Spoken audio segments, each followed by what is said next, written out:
কিছু নাই।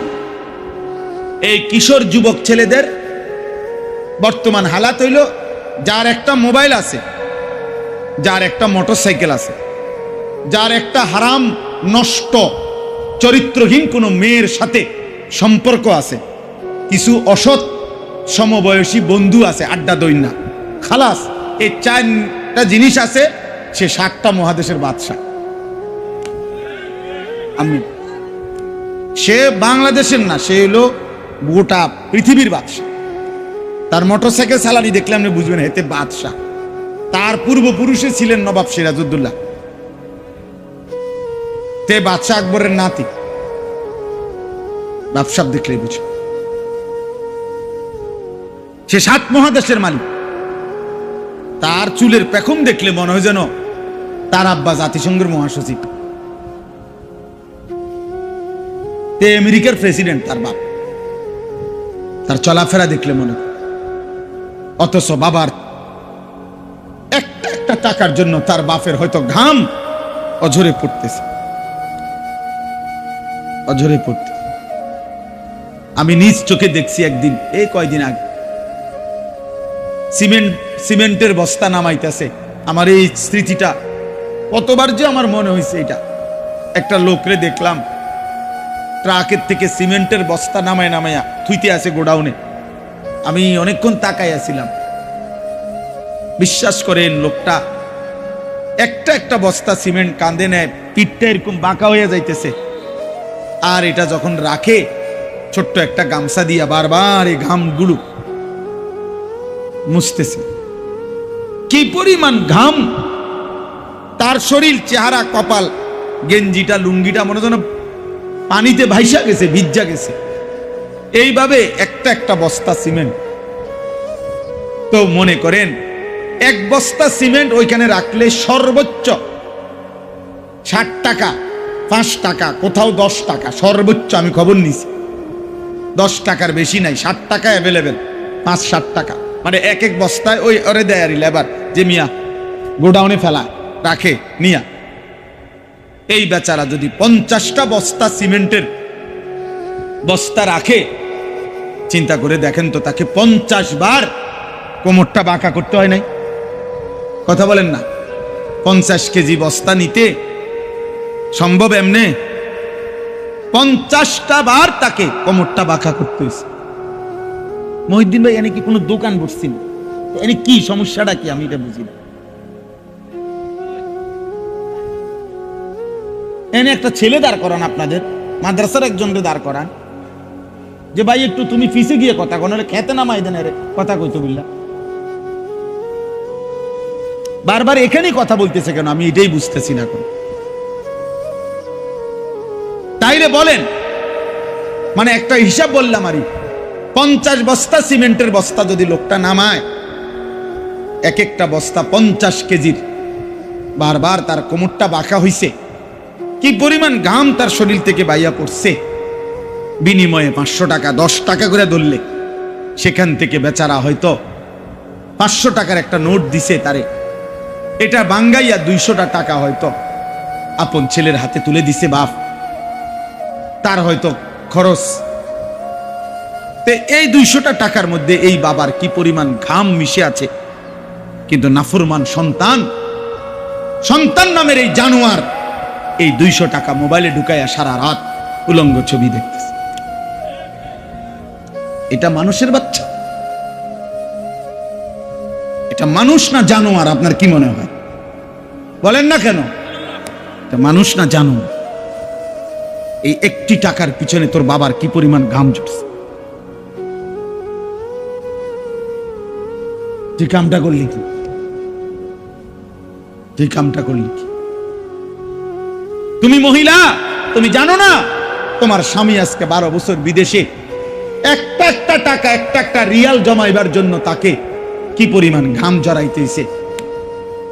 এমন কষ্টের জমানো বিদেশের টাকা বেচারা বুকে বাইন্দা বাড়িতে পাঠাইছে। তুই বেডি বাজারে বাজারে ঘুরা ঘুরা বেপরদা, তুমি বাজারে ঘুরা ঘুরা এই টাকা অনাদরে হিসাব ছাড়া স্বামীর এই কষ্টের টাকাগুলো শেষ করে নিতেছে। আহা, হাই মহিলা, কি করলা? নিজের আখেরাতটাও বরবাদ করলা, স্বামীর এই কষ্টের টাকাটাও নষ্ট করে। মাল এটার দাম হইতো না 30 টাকা।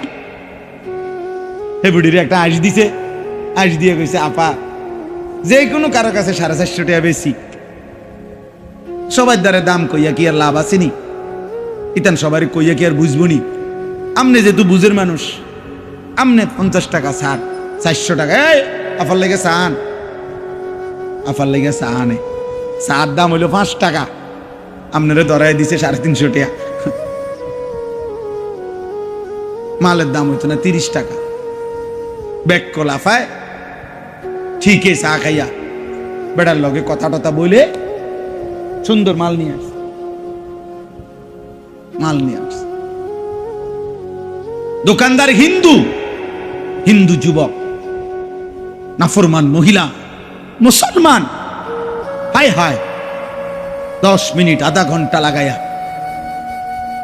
দোকানদারের লগে কথা বলতেছে। হিন্দু দোকানদারে চা আনছে, তুমি মহিলা তার দোকানের চা বসে বসে খাইতেছ। তোমার ইমানের কি হালাত? তোমার কোনো আখিরাত নাই বোন, তোমার কোনো কবর নাই, তোমার কোনো মৃত্যু নাই। এটাই শেষ কথা তোমার। তুমি আর কোনোদিন মরবা না।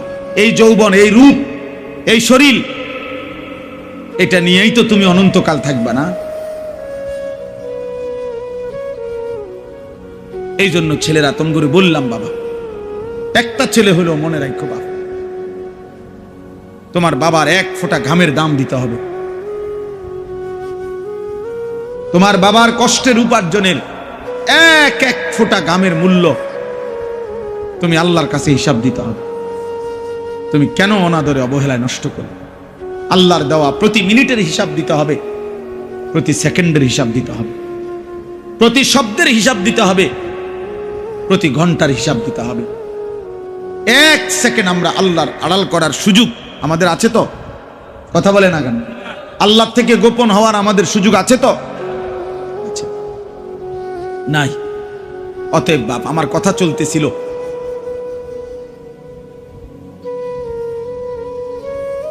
মৃত্যুর কথা বলিয়া, মৃত্যুর স্মরণ, মৃত্যুর যন্ত্রণা, সাকরাতুল মাউত, এটা বড় বেশি ভয়ানক।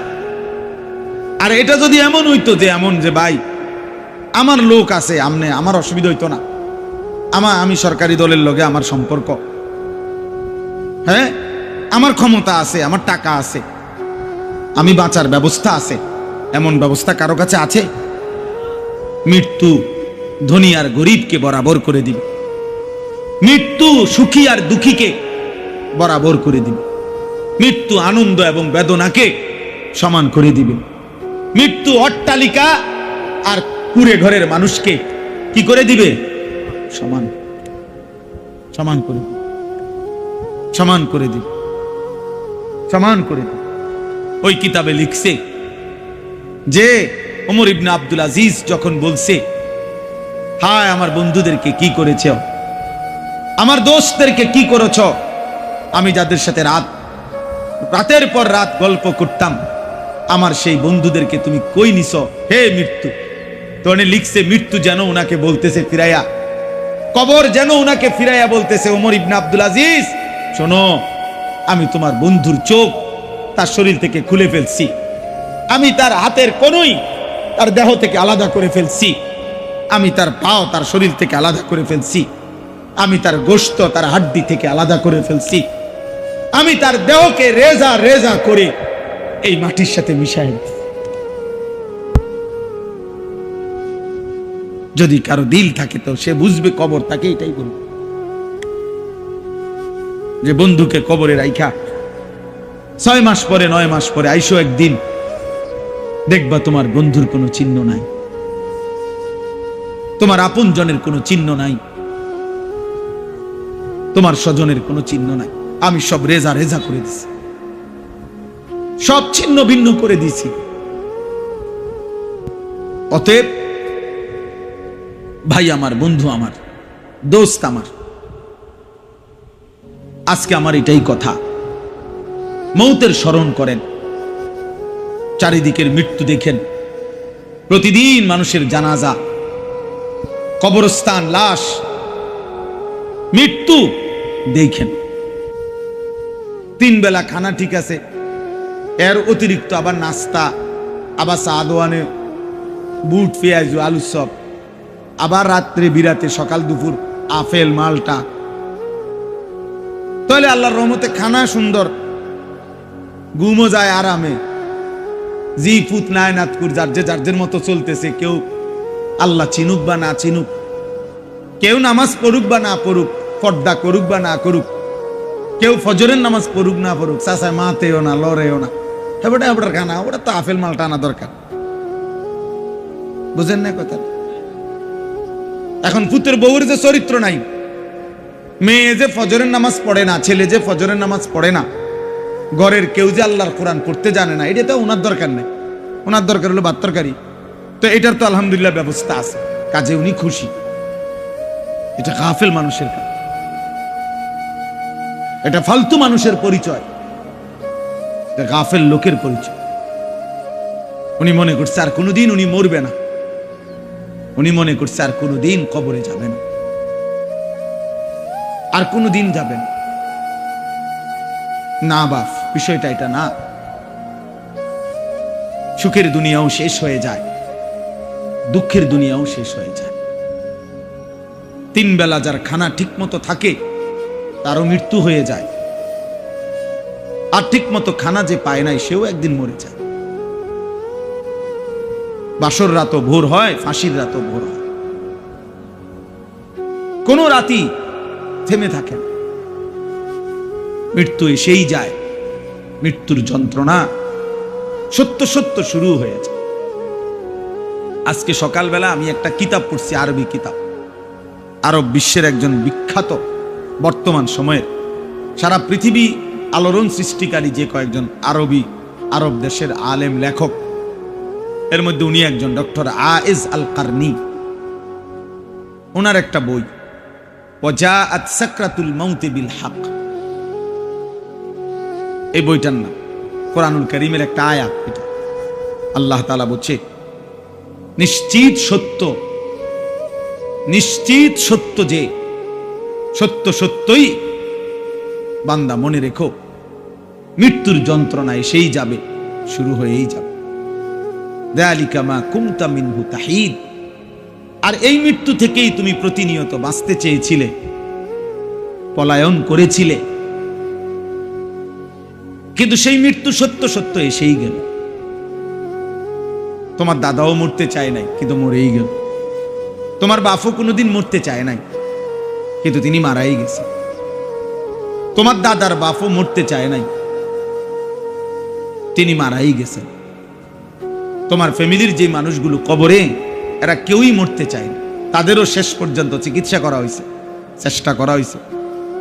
হোমিও, অ্যালোপ্যাথিক, আয়ুর্বেদিক, কবিরাজি, দেশে বিদেশে প্রবাস বহু জায়গায় চিকিৎসা হয়েছে, কিন্তু মৃত্যু একদিন এসেই গেছে। মৃত্যুর যন্ত্রণা একদিন শুরু হয়েই গেছে। এই বিষয়টার উপরে উনি এই কিতাবটা লিখছেন। এত আজীব কথা, এমন আশ্চর্য ভাবে লিখছেন, মহব্বতে, পাগল করা কথা, পাগল করা মানে হৃদয় অস্থির করে ফেলার মতো। আমি সেই সকালে একবার এটা পড়ছি, কতক্ষণ। আজকে আবার আমার গাড়ি আসছে, রেডি হইতেছে বাসায়, আসরের পরে বিবি আমারে চা দিতেছে, এই সময় আমি আরেকবার পড়ছি, আবার গাড়ি দুইটা এখানে গাড়ি থামা পর্যন্ত এই কিতাবটাই পড়তেছে। কি কইল উনি, কি লিখল, আর ঠিক ওই আয়াতটাই এখন আপনাদের সামনে পড়ছি। এই যে আয়াত বইয়ের নামটা, সেইটাই আপনাদের সামনে আমি তেলাওয়াত করেছি। এজন্য দোস্ত, জওয়ান কিংবা বৃদ্ধ ছেলেরা, তোমাদেরকেও বলি, তালেবে ইলম তোমাদেরকেও বলি, আমাকেও বলি, এক চিরন্তন বাস্তবতা, এক অনিবার্য সত্য, এক চূড়ান্ত সত্যের নাম মৃত্যু। মৃত্যু, যা থেকে পলায়ন করতে, বেঁচে থাকতে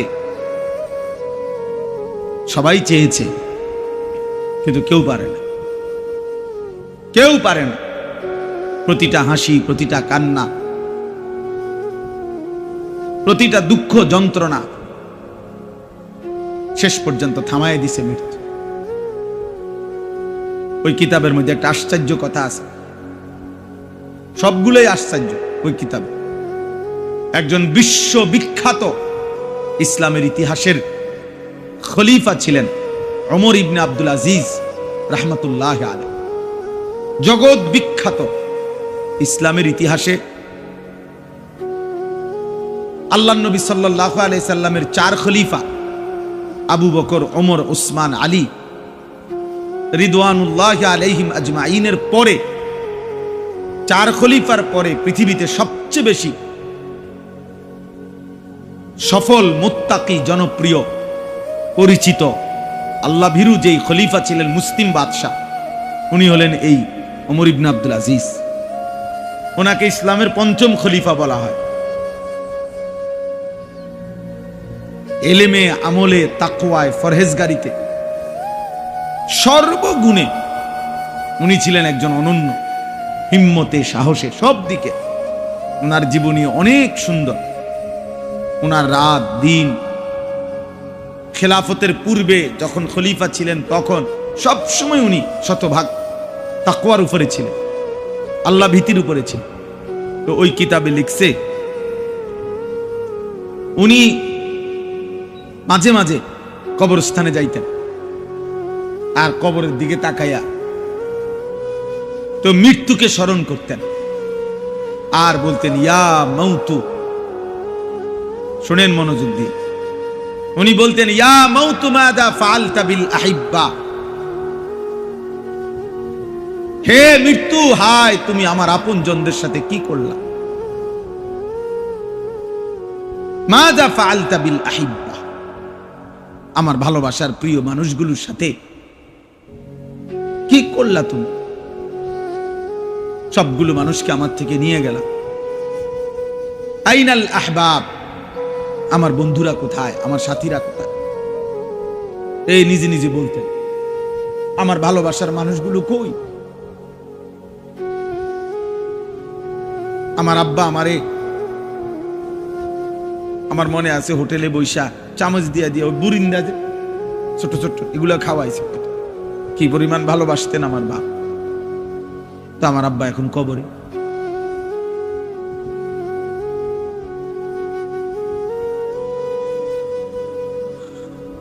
আইনাল আসদিকা, উনি বলতেন আমার বন্ধুরা কোথায়,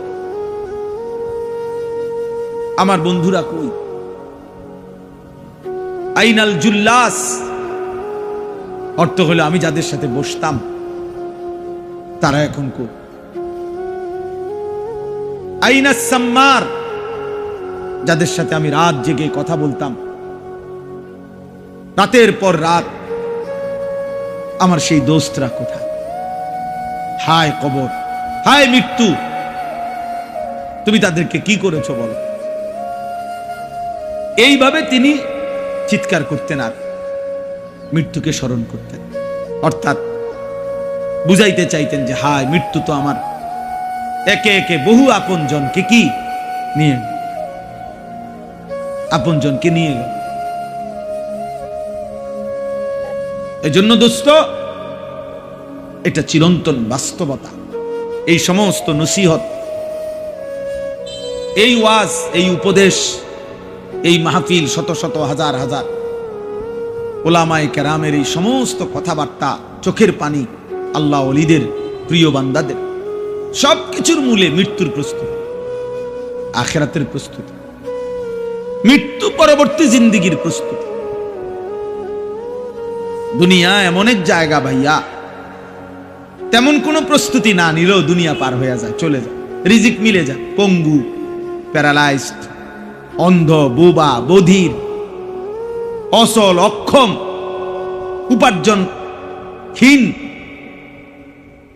সকলেই কোনো না কোনো ভাবে রিজিক মিলে যায়, রিজিক মিলে যায়।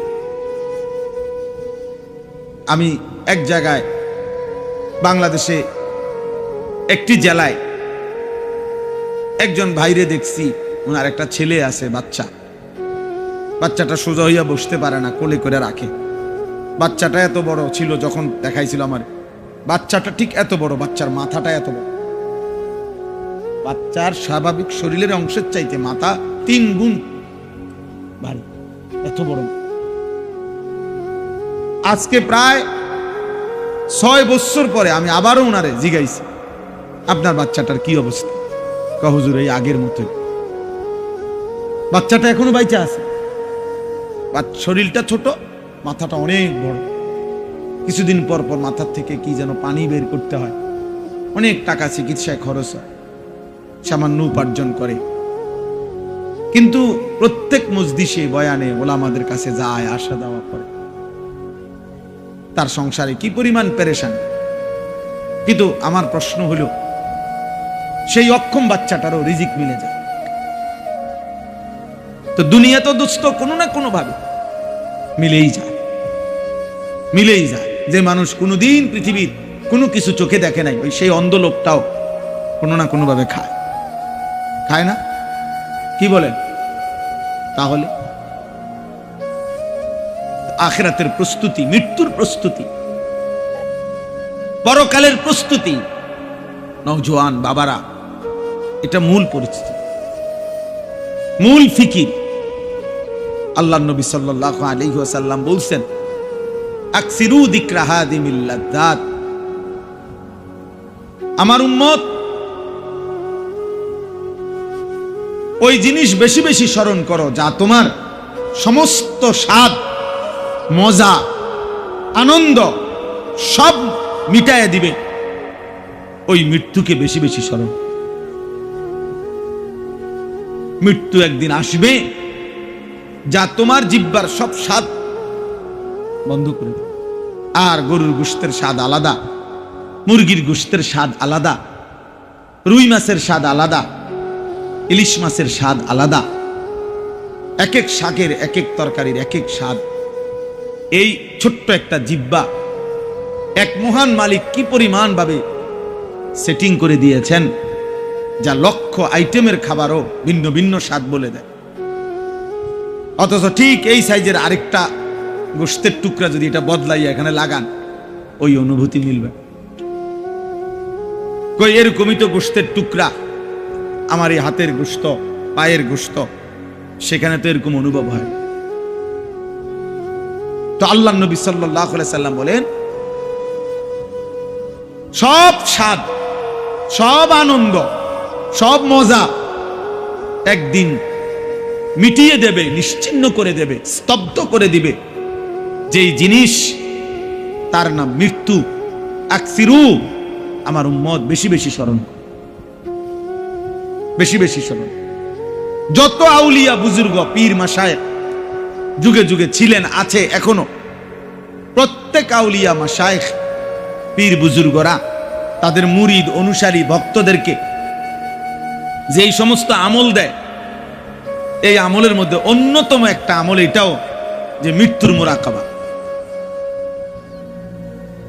মৃত্যুর মুরাকাবা সব পীরের কাছে, সব আউলিয়ার কাছে মানুষের জীবন সুন্দর হওয়ার জন্য, আল্লাহর ভয় তৈরি হওয়ার জন্য, কবরের ভয় তৈরি হওয়ার জন্য, জাহান্নামের ভয় তৈরি হওয়ার জন্য মৃত্যুর মুরাকাবা মানে মৃত্যুর স্মরণ, এটা একটা কার্যকর পরীক্ষিত একটি পদ্ধতি, একটি পদ্ধতি। আর কোনো কিছুতে এতটা দিল নরম হয় না। রাসূলুল্লাহ সাল্লাল্লাহু আলাইহি ওয়াসাল্লাম এই জন্য বলছেন, কাফা বিল মাউতি ওয়াইজান, ওয়াজের জন্য, নসিহতের জন্য, উপদেশের জন্য মৃত্যুর স্মরণ, মৃত্যুর কথা, এটাই যথেষ্ট। আর লাগবে না। মৃত্যুর স্মরণ করা, মৃত্যুর কথা মনে করিয়ে দেওয়া, এটাই ওয়াজের জন্য যথেষ্ট, যথেষ্ট। তো এই জন্য বললাম, হযরত আব্দুল্লাহ ইবনে আমর ইবনুল আস, আরেকটা উদাহরণ শুনেন, ওই কিতাবে আছে। নবী সাল্লাল্লাহু আলাইহি সাল্লামের বিখ্যাত সাহাবী আব্দুল্লাহ ইবনে আমর ইবনুল আস, ওনারা বাপ ফুত দুইজনেই সাহাবী। মানে ওনার আব্বা আমর ইবনুল আস রাদিয়াল্লাহু তাআলা উনিও সাহাবী, ওনার ছেলে আব্দুল্লাহ ইবনে আমর ইবনুল আস উনিও সাহাবী, নবীজির সাহাবী দুজনই। এবং ওনার আব্বা এই আমর ইবনুল আস যিনি রাদিয়াল্লাহু তাআলা সাহাবাদের মধ্যে সবচেয়ে বেশি বুদ্ধিমত্তা, কূটনৈতিক জ্ঞান, সূক্ষ্ম বুদ্ধিমত্তা, প্রজ্ঞা, বিচক্ষণতা যাদের মধ্যে ছিল ওর মধ্যে উনি অন্যতম। হযরত আমর ইবনুল আস গোটা আরব জানতো তখন যে আমর ইবনুল আসের বুদ্ধিমত্তা সবচেয়ে বেশি। মিশর বিজেতা রাসূলুল্লাহ সাল্লাল্লাহু আলাইহি ওয়াসাল্লামের সাহাবী, মিশর বিজয় করছিলেন ওনার নেতৃত্বে। অনেক অবদান ইসলামের জন্য, অনেক ত্যাগ, অনেক ঘটনা, অনেক কিছু ওনার আছে। আল্লাহর নবী সাল্লাল্লাহু আলাইহি সাল্লামের ঘনিষ্ঠ সহচর সাহাবী ছিলেন এবং বেশি সময় নবীজির কাছাকাছি যারা থাকতেন, বিশেষ পরামর্শ দিতেন, নবীজি জিজ্ঞেস করতেন, এর মধ্যে উনি একজন অন্যতম। পরবর্তী 4 খলিফার আমলেও তিনি ছিলেন অন্যতম একজন উপদেষ্টা, রাষ্ট্রের মুসলিম খেলাফতের এবং প্রাদেশিক গভর্নর, প্রদেশের গভর্নর ছিলেন। এরকম অনেক বিচক্ষণ, অত্যন্ত উঁচু মাপের সাহাবী ছিলেন আমর ইবনুল আস রাদিয়াল্লাহু তাআলা। তো উনার মৃত্যুর সময় শেষ অবস্থা মুমূর্ষ, তো মৃত্যুর মুহূর্তে লাস্ট সময় এখনো রুহু যায় নাই, তবে মৃত্যু যন্ত্রণা শুরু হয়েছে। লাস্ট টাইম ওনার ছেলে এই কিতাবে আছে, ওনার ছেলে ওই যে উনিও তো সাহাবী বললাম আব্দুল্লাহ ইবনে আমর ইবনুল আস, উনি বলতেছিলেন ওনার আব্বাকে, সিফলি বিল মাউত, আব্বা মৃত্যুর যন্ত্রণা এখন কেমন লাগতেছে আপনার কাছে? আপনার এই শেষ হালাতটা আমার শেষবারের মতো বলে যান। আচ্ছা এনে কি তাই, এনে শুরুটা কি হলো? মহিউদ্দিন ভাই, ওই বেটা তোমাকে মাদ্রাসার ছাত্র কই, তাহলে বেলিম কই, এ কদ্দুর জায়গার মধ্যে এত কাবজাব কেন আমি বুঝলাম না।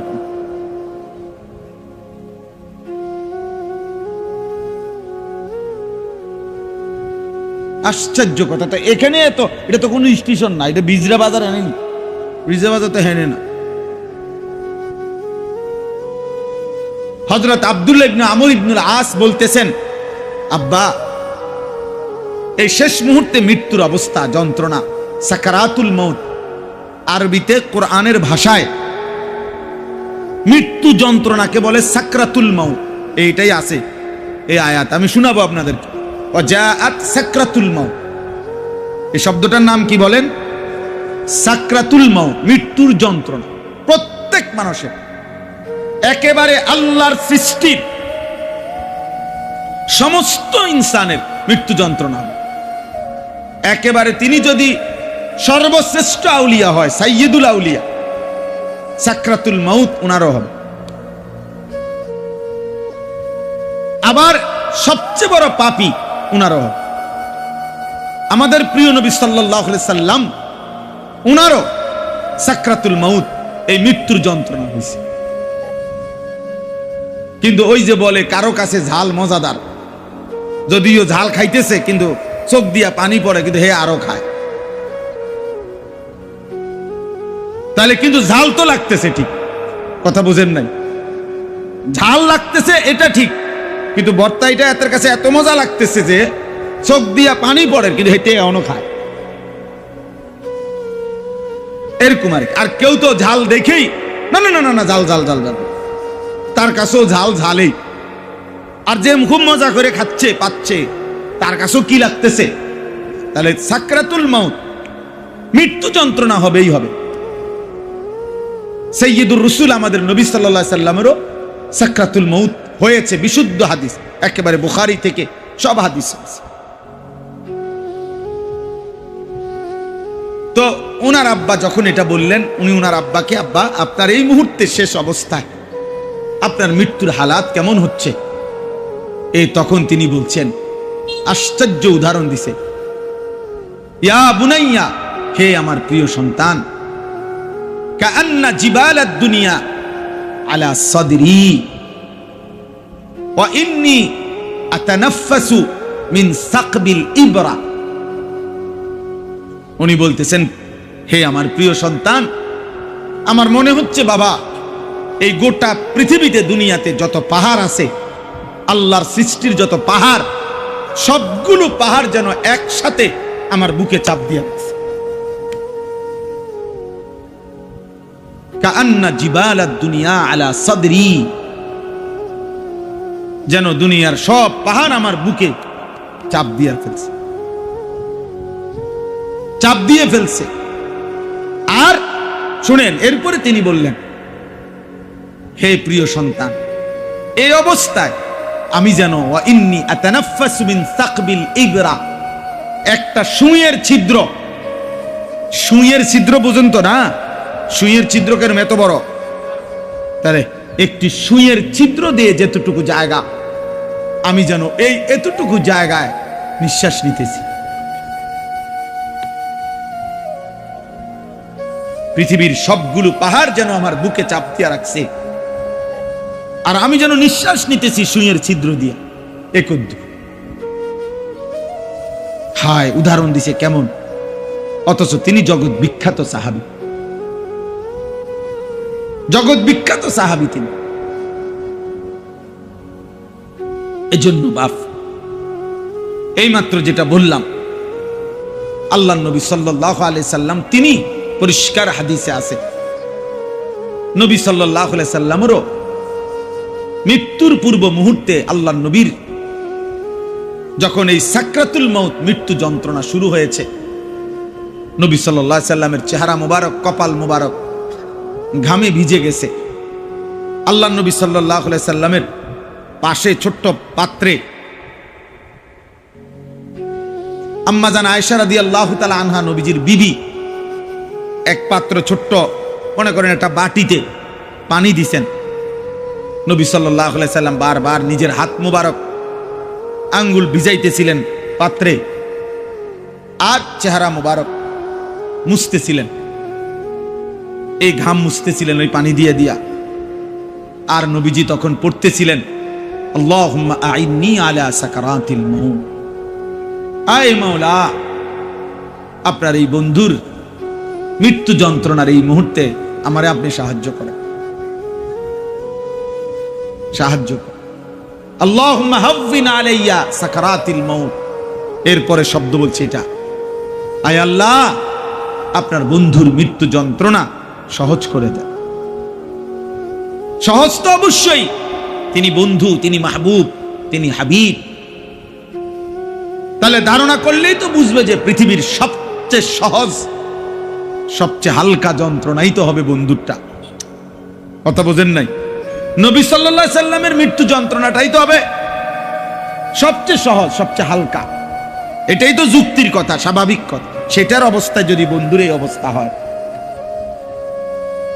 এরপরে হাদিস আছে, এরপরে শব্দ নবীজি বলতেছিলেন, লা ইলাহা ইল্লাল্লাহ ইন্না লিল মাউতি সাকারাত।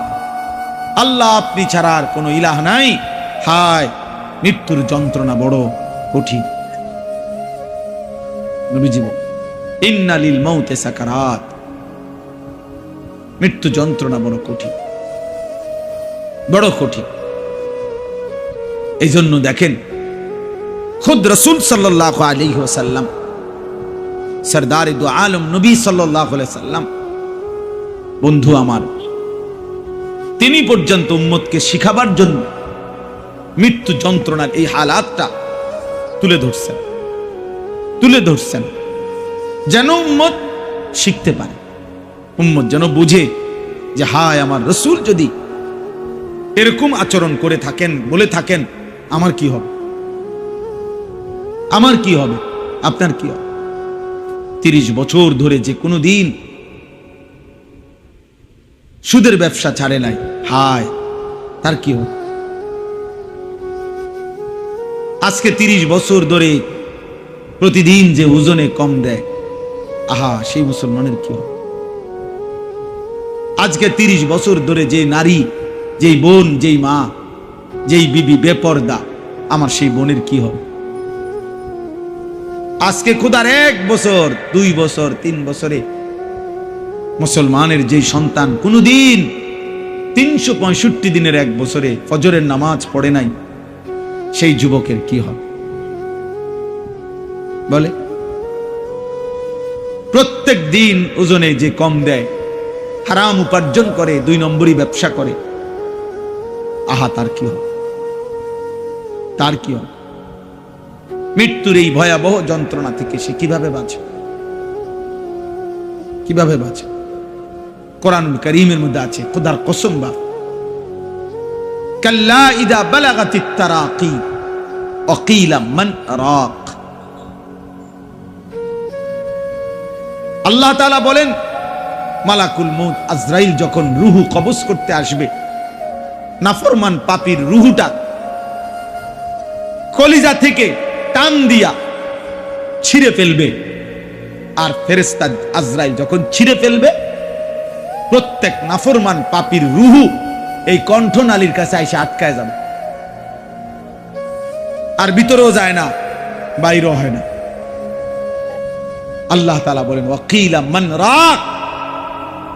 আত্মীয় স্বজন আশপাশের সবাই বলবে, এখন তাকে চিকিৎসা করবে কে? সে যে ছটফট করতেছে, মাথা লাড়তেছে, এখন ঝাড়ফুঁক দিবে কে? আরে ডাকো, কবিরাজ ডাকো, বৈদ্য ডাকো, কে আছো? তারে ডাকো না, তারে বাঁচা। কিন্তু আল্লাহ বলেন, ওয়াজান্না আন্নাহুল ফিরাক। কিন্তু নাফরমান তো বুঝে ফেলছে আজ তাকে চলেই যেতে হবে। ওয়াজান্না আন্নাহুল ফিরাক ওয়ালতাফাতিস সাকু বিস-সাক। আল্লাহ তাআলা বলেন, ভয়ে, আতঙ্কে, কষ্টে এই নাফরমান তার 2টা পাও, 2 পায়ের গোসা, গোড়ালি একটা আরেকটার সাথে যেমন লাগিয়া রইছে, এতটুকু সাহস হবে না, শক্তি হবে না এই বেঈমান নাফরমান পাপীর যে পাওটা 1 সুতা নাড়াবে। আমি এই কয়দিন কি, এই শুক্রবার দিন, এই গত শুক্রবার 26 তারিখ আমার মাহফিল ছিল পাবনা। তা আমি ঢাকার থেকে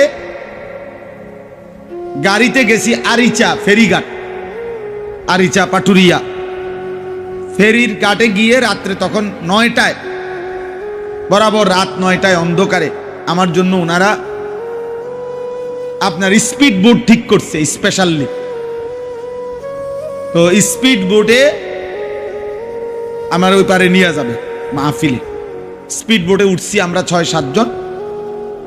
তো স্পিড বোট এটা যখন ছাড়ছে অন্ধকার,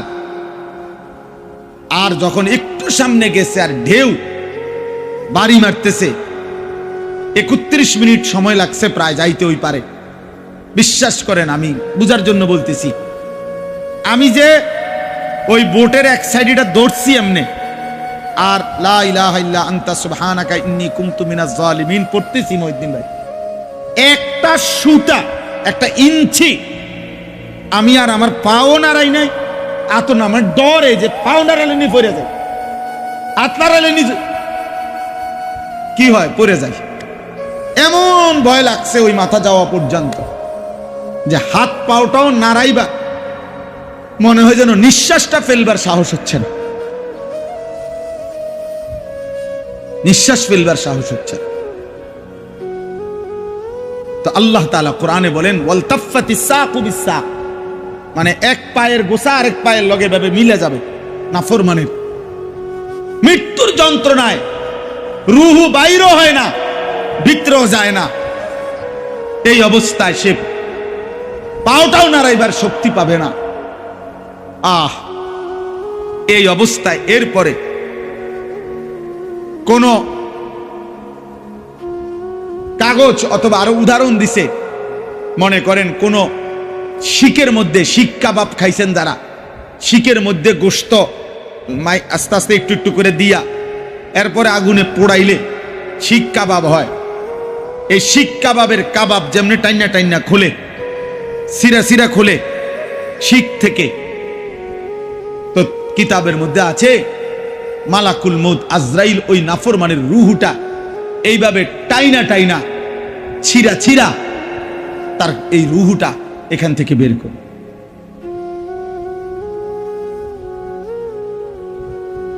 এখান থেকে বের করে। কি হবে সেদিন আমার, কি হবে বেনামাজি ছেলে তোমার? হ্যাঁ উঠাও, এই অপদার্থ ছবি উঠাও, তোমার বাপ চাচার 14 গোষ্ঠীর ছবি উঠাও, তোমার মুরব্বীরা এখানে বসা আছে তাদের ছবি উঠাও। জীবন একটাই, মোবাইল, আর কোনো কিছু না। বিজরা তারাপুর মাদ্রাসায়ে ইসলামিয়া দারুল উলুম এর উদ্যোগে হাফেজ ছাত্রদের দস্তারবন্দি উপলক্ষে আহবাবে মুশতাক এর পক্ষ থেকে আজকের এই ইসলাহি সম্মেলনে আল্লাহ তাআলা আমাদেরকে আসবার বসবার আল্লাহর জন্যই জমা হওয়ার তৌফিক দান করেছেন, আলহামদুলিল্লাহ।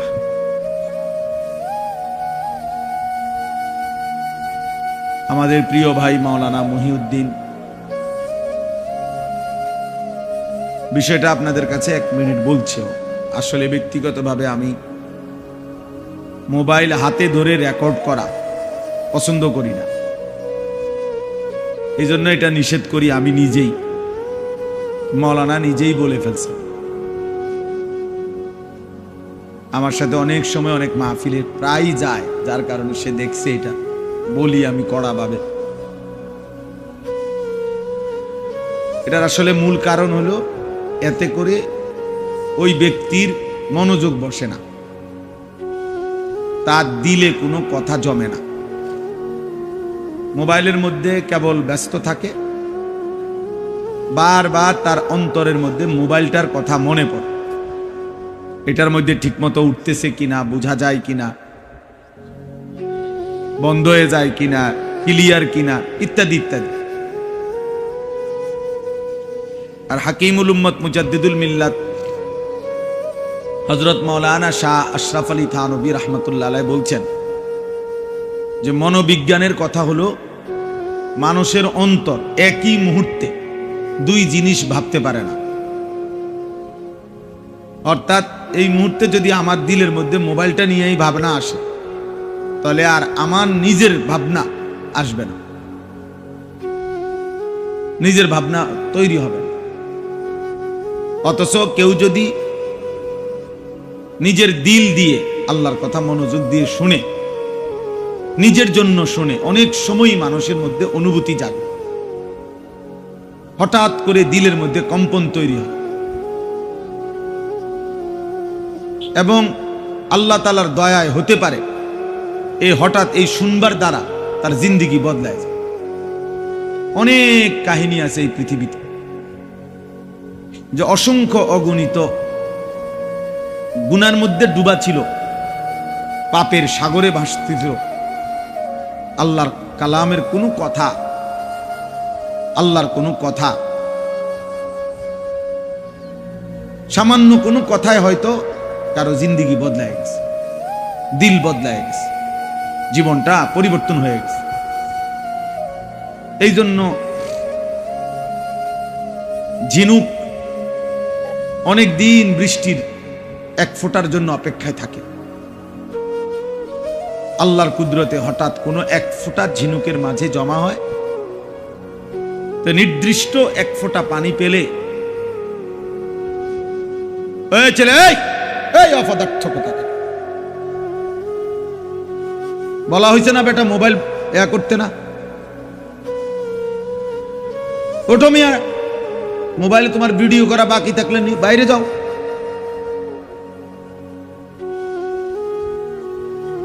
খামখেয়ালি কোথাকার। আমরা সুন্দর করে বলছি কিনা বলেন? আমি তো এটাই বুঝাইতেছি নাকি? সে এখনো করতেছে। কানে যদি কোনো কথাই শোনা না যায়, না পৌঁছে, তো হবেটা কি? বলে লাভ।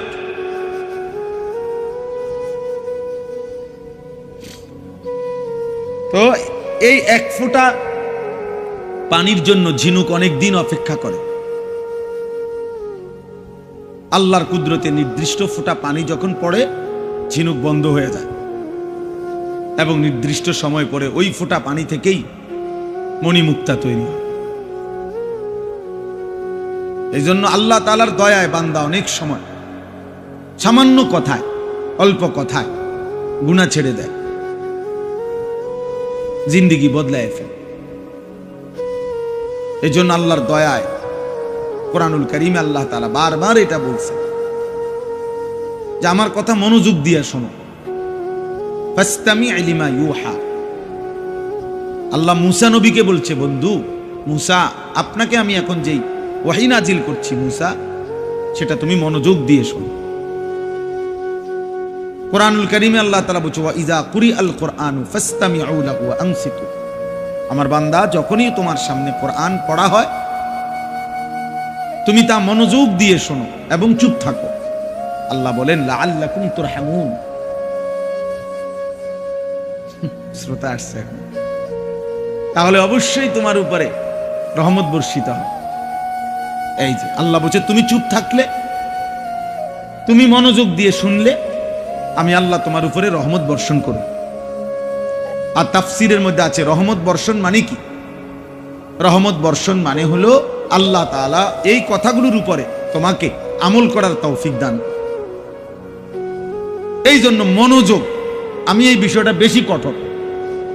একেবারে আমার আপনি শত শত ওয়াজ শুনে দেখেন, আমি এটা কোনো সময় ছাড় দেই না। সবাই জানে এখন, সদর বদর মানুষের আমি বলতে রাজি না, বুট খাইবেন আপনি, বাদাম খাবেন, বহন খাইবেন, আর আমি ওয়াজ করব না, এত ব্যাক কল আমি। আপনি সরেন এন থেকে, আপনার বুট আপনি আলগা জায়গায় গিয়ে খান। আমার এত শ্রোতা দিয়ে আমি করব কি? বুঝেন না কথা? আমার তো এটা নির্বাচনী জনসভা না, আমি তো কোনো প্রার্থী না, আমার কোনো মার্কা নাই। তো কাজেই আমার উপস্থিতি কম হইলেও আমার সমস্যা নাই, বেশি হইলেও সমস্যা। আমি তো ভোটের জন্য আসি নাই, এটা নির্বাচনী জনসভা। এখন কথা বলেন না কেন? তাইলে আমার ভোট দরকার। যদি এটা হইতো যে আমার ভোট দরকার, এবারে এইতে খারাইয়া মতে না বইয়া মতে, আমার এত কিছু দরকার কি? আমার ভোট দরকার, আমার দরকার ভোট না। আমি এটা ভাবি না, আমরা এটা ভাবি না। অতএব একজনের জন্য আল্লাহর কথা যে পরিমাণ গুরুত্বপূর্ণ, 1 লক্ষের জন্য সেই পরিমাণ গুরুত্ব হোক একজন, সমান গুরুত্ব, সমান গুরুত্ব। উল্টা গ্লাসে 1000 বছর পানি ঢাললো সেই গ্লাস কোনোদিন পূর্ণ হবে না। যে গ্লাস উল্টানো, যেই বালতি উল্টানো, যেই জগ উল্টানো, তো সেই জগ বালতি গ্লাসে যদি আটলান্টিক মহাসাগরের পানিও যদি কি করা হয়, ফেলা হয়, তাহলে কি গ্লাস পুড়বে কোনোদিন? তাহলে উল্টা গ্লাসে কি পড়ে না? গ্লাস পড়ে না, পানি দিলে লাভ হয় না। এই জন্য গাফেল মানুষ, অমনোযোগী, সে শুনেই না, কথাটা শুনতেই চাচ্ছে না। তাকে আপনি 1000 বছর বললেও সে তো গ্লাস উল্টায় রাখছে, সে তো বালতি উল্টায় রাখছে। তার পরিবর্তন কিভাবে হবে? তার কলিজায় যাবে কিভাবে? এই জন্য খুব জরুরি এটা বিষয়।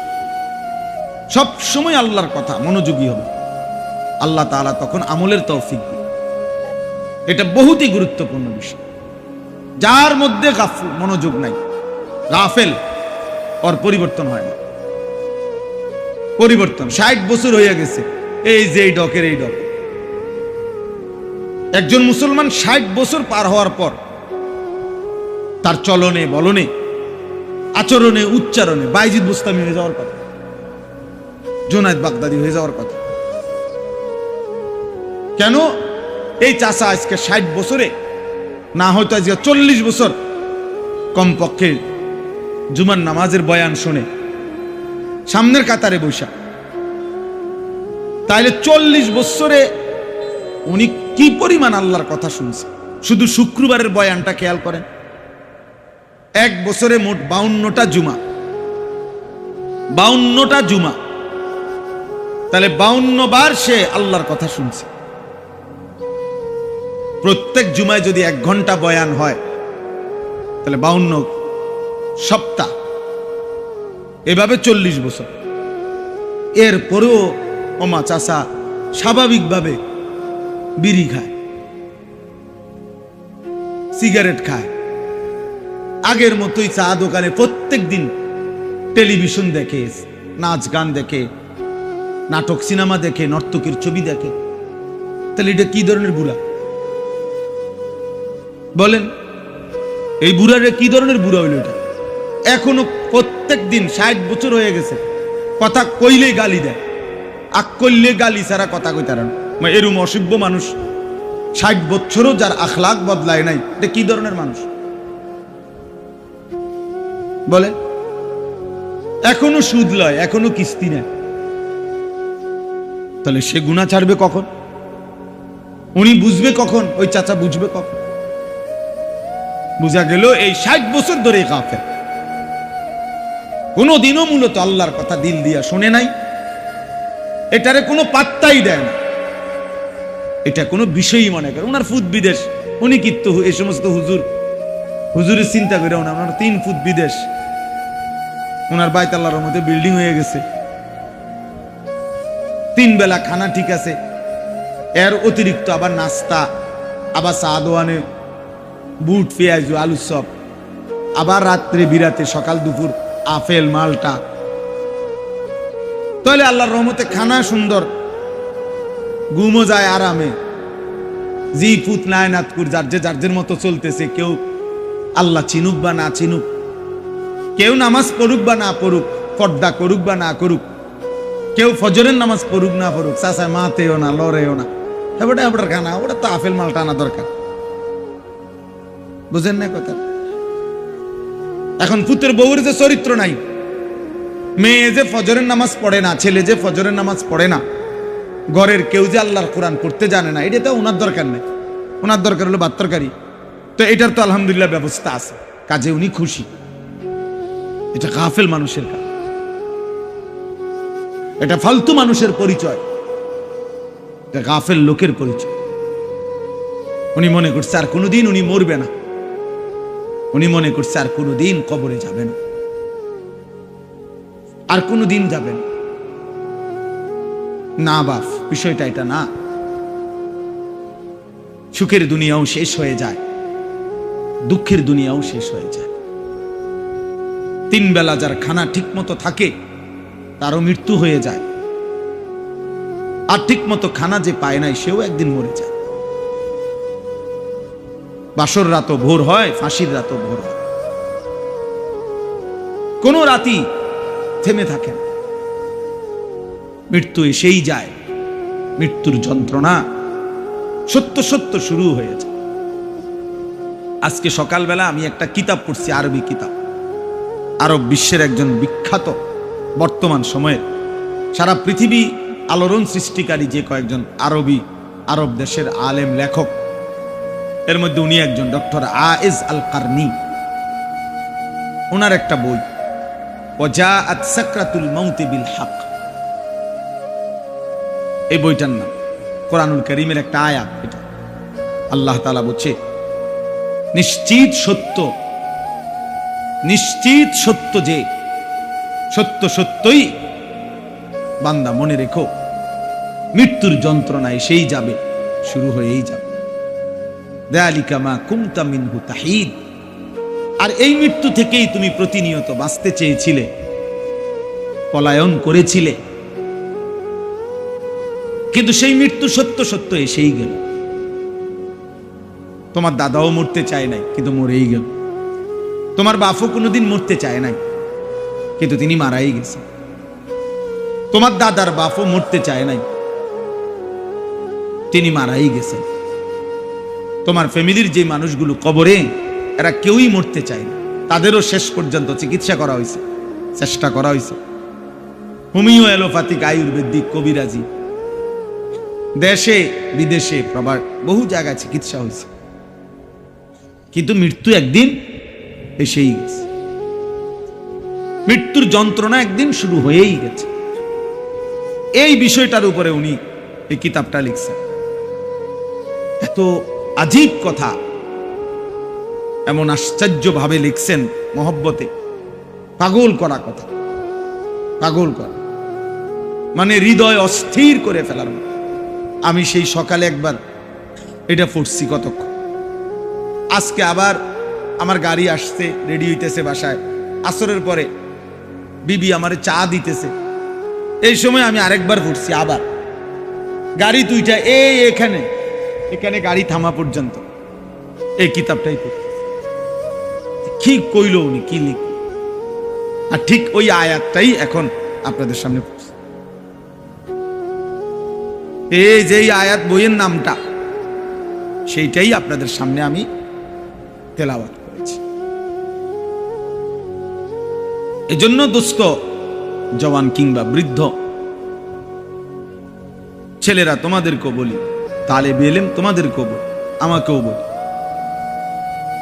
এক চিরন্তন বাস্তবতা, এক অনিবার্য সত্য, এক চূড়ান্ত সত্যের নাম মৃত্যু। মৃত্যু যা থেকে পলায়ন করতে, বেঁচে থাকতে সবাই চেয়েছে, কিন্তু কেউ পারে না, কেউ পারে না। প্রতিটা হাসি, প্রতিটা কান্না, প্রতিটা দুঃখ যন্ত্রণা শেষ পর্যন্ত থামায় দিছে মৃত্যু। ওই কিতাবের মধ্যে একটা আশ্চর্য কথা আছে, সবগুলোই আশ্চর্য।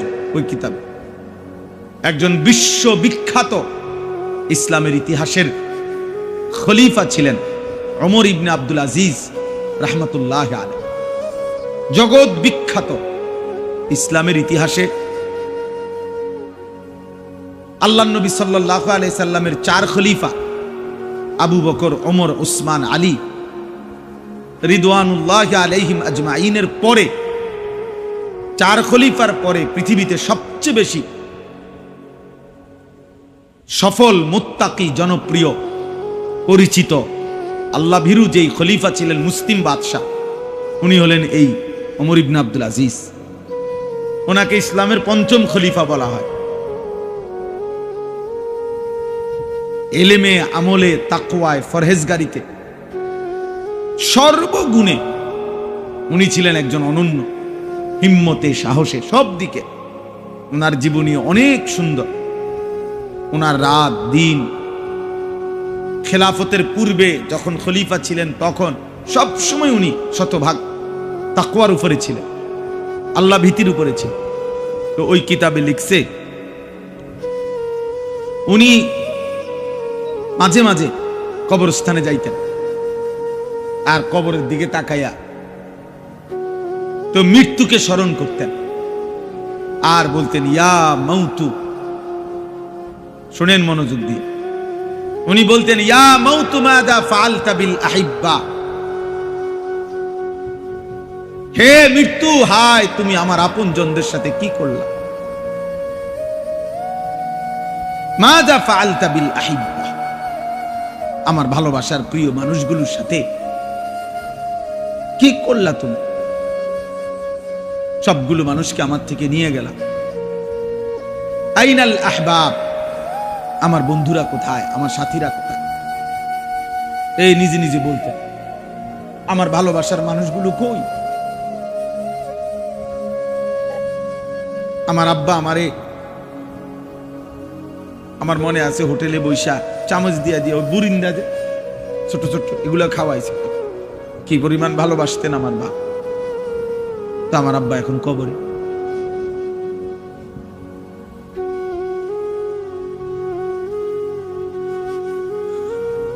আইনাল আসদিকা, উনি বলতেন, আমার বন্ধুরা কোথায়, আমার বন্ধুরা কই। আইনাল জুল্লাস, অর্থ হলো আমি যাদের সাথে বসতাম তারা এখন কই। আইনাস সাম্মার, যাদের সাথে আমি রাত জেগে কথা বলতাম, রাতের পর রাত, আমার সেই দোস্তরা কোথায়। হায় কবর, হায় মৃত্যু, তুমি তাদেরকে কি করেছো বলো। এইভাবে তিনি চিৎকার করতেন আর মৃত্যুকে স্মরণ করতেন। অর্থাৎ বুঝাইতে চাইতেন যে হায়, মৃত্যু তো আমার একে একে বহু আপনজনকে কি নিয়ে গেল, আপনজনকে নিয়ে গেল। এজন্য দোস্ত, এটা চিরন্তন বাস্তবতা। এই সমস্ত নসিহত,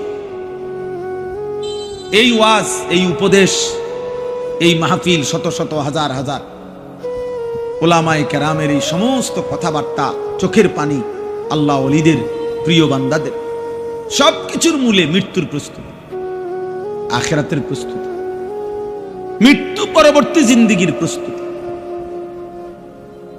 দুনিয়া এমন এক জায়গা ভাইয়া, তেমন কোনো প্রস্তুতি না নিলেও দুনিয়া পার হয়ে যায়, চলে যায়, রিজিক মিলে যায়। পঙ্গু, প্যারালাইজড, অন্ধ, বোবা, বধির, অসল, অক্ষম, উপার্জনহীন, সকলেই কোনো না কোনো ভাবে রিজিক মিলে যায়, রিজিক মিলে যায়। আমি এক জায়গায় বাংলাদেশে একটি জেলায় একজন ভাইরে দেখছি, ওনার একটা ছেলে আছে, বাচ্চাটা সোজা হইয়া বসতে পারে না, কোলে করে রাখে। বাচ্চাটা এত বড় ছিল, যখন দেখাইছিল আমার, বাচ্চাটা ঠিক এত বড়, বাচ্চার মাথাটা এত বড়, বাচ্চার স্বাভাবিক শরীরের অংশের চাইতে মাথা 3 গুণ ভালো, এত বড়। আজকে প্রায় 6 বছর পরে আমি আবারও ওনারে জিজ্ঞাইছি, আপনার বাচ্চাটার কি অবস্থা? হুজুর, এই আগের মতো। বাচ্চাটা এখনো বাইচা আছে, শরীরটা ছোট, মাথাটা অনেক বড়। কিছুদিন পর পর মাথার থেকে কি যেন পানি বের করতে হয়, অনেক টাকা চিকিৎসায় খরচ হয়, সামান্য উপার্জন করে। কিন্তু প্রত্যেক মজলিসে, বয়ানে, ওলামাদের কাছে যায়, আসা যাওয়া করে। তার সংসারে কি পরিমাণ পেরেশান। কিন্তু আমার প্রশ্ন হলো, সেই অক্ষম বাচ্চাটারও রিজিক মিলে যায়। তো দুনিয়া তো দোস্ত কোনো না কোনো ভাবে মিলেই যায়, মিলেই যায়। যে মানুষ কোনোদিন পৃথিবীর কোনো কিছু চোখে দেখে নাই, ওই সেই অন্ধ লোকটাও কোনো না কোনো ভাবে খায়, খায় না? কি বলেন? তাহলে আখিরাতের প্রস্তুতি, মৃত্যুর প্রস্তুতি, পরকালের প্রস্তুতি, নওজোয়ান বাবারা, এটা মূল পরিস্থিতি, মূল ফিকির। আল্লাহর নবী সাল্লাল্লাহু আলাইহি ওয়াসাল্লাম বলছেন, আকসিরু যিকরা হাদিমিল লাযযাত, আমার উম্মত ওই জিনিস বেশি বেশি স্মরণ করো যা তোমার সমস্ত স্বাদ, মজা, আনন্দ সব মিটাইয়া দিবে। ওই মৃত্যুকে বেশি বেশি স্মরণ। মৃত্যু একদিন আসবে যা তোমার জিহ্বার সব স্বাদ বন্ধ করে দেবে। আর গরুর গোশতের স্বাদ আলাদা, মুরগির গোশতের স্বাদ আলাদা, রুই মাছের স্বাদ আলাদা, ইলিশ মাছের স্বাদ আলাদা, এক এক শাকের, এক এক তরকারির এক এক স্বাদ। এই ছোট্ট একটা জিহ্বা এক মহান মালিক কি পরিমাণ ভাবে সেটিং করে দিয়েছেন, যা লক্ষ আইটেমের খাবারও ভিন্ন ভিন্ন স্বাদ বলে দেয়। অথচ ঠিক এই সাইজের আরেকটা গোশতের টুকরা যদি এটা বদলাইয়া এখানে লাগান, ওই অনুভূতি মিলবে। কই এরকমই তো গোশতের টুকরা, আমার এই হাতের গোশত, পায়ের গোশত, সেখানে তো এরকম অনুভব হয়। তো আল্লাহর নবী সাল্লাল্লাহু আলাইহি সাল্লাম বলেন,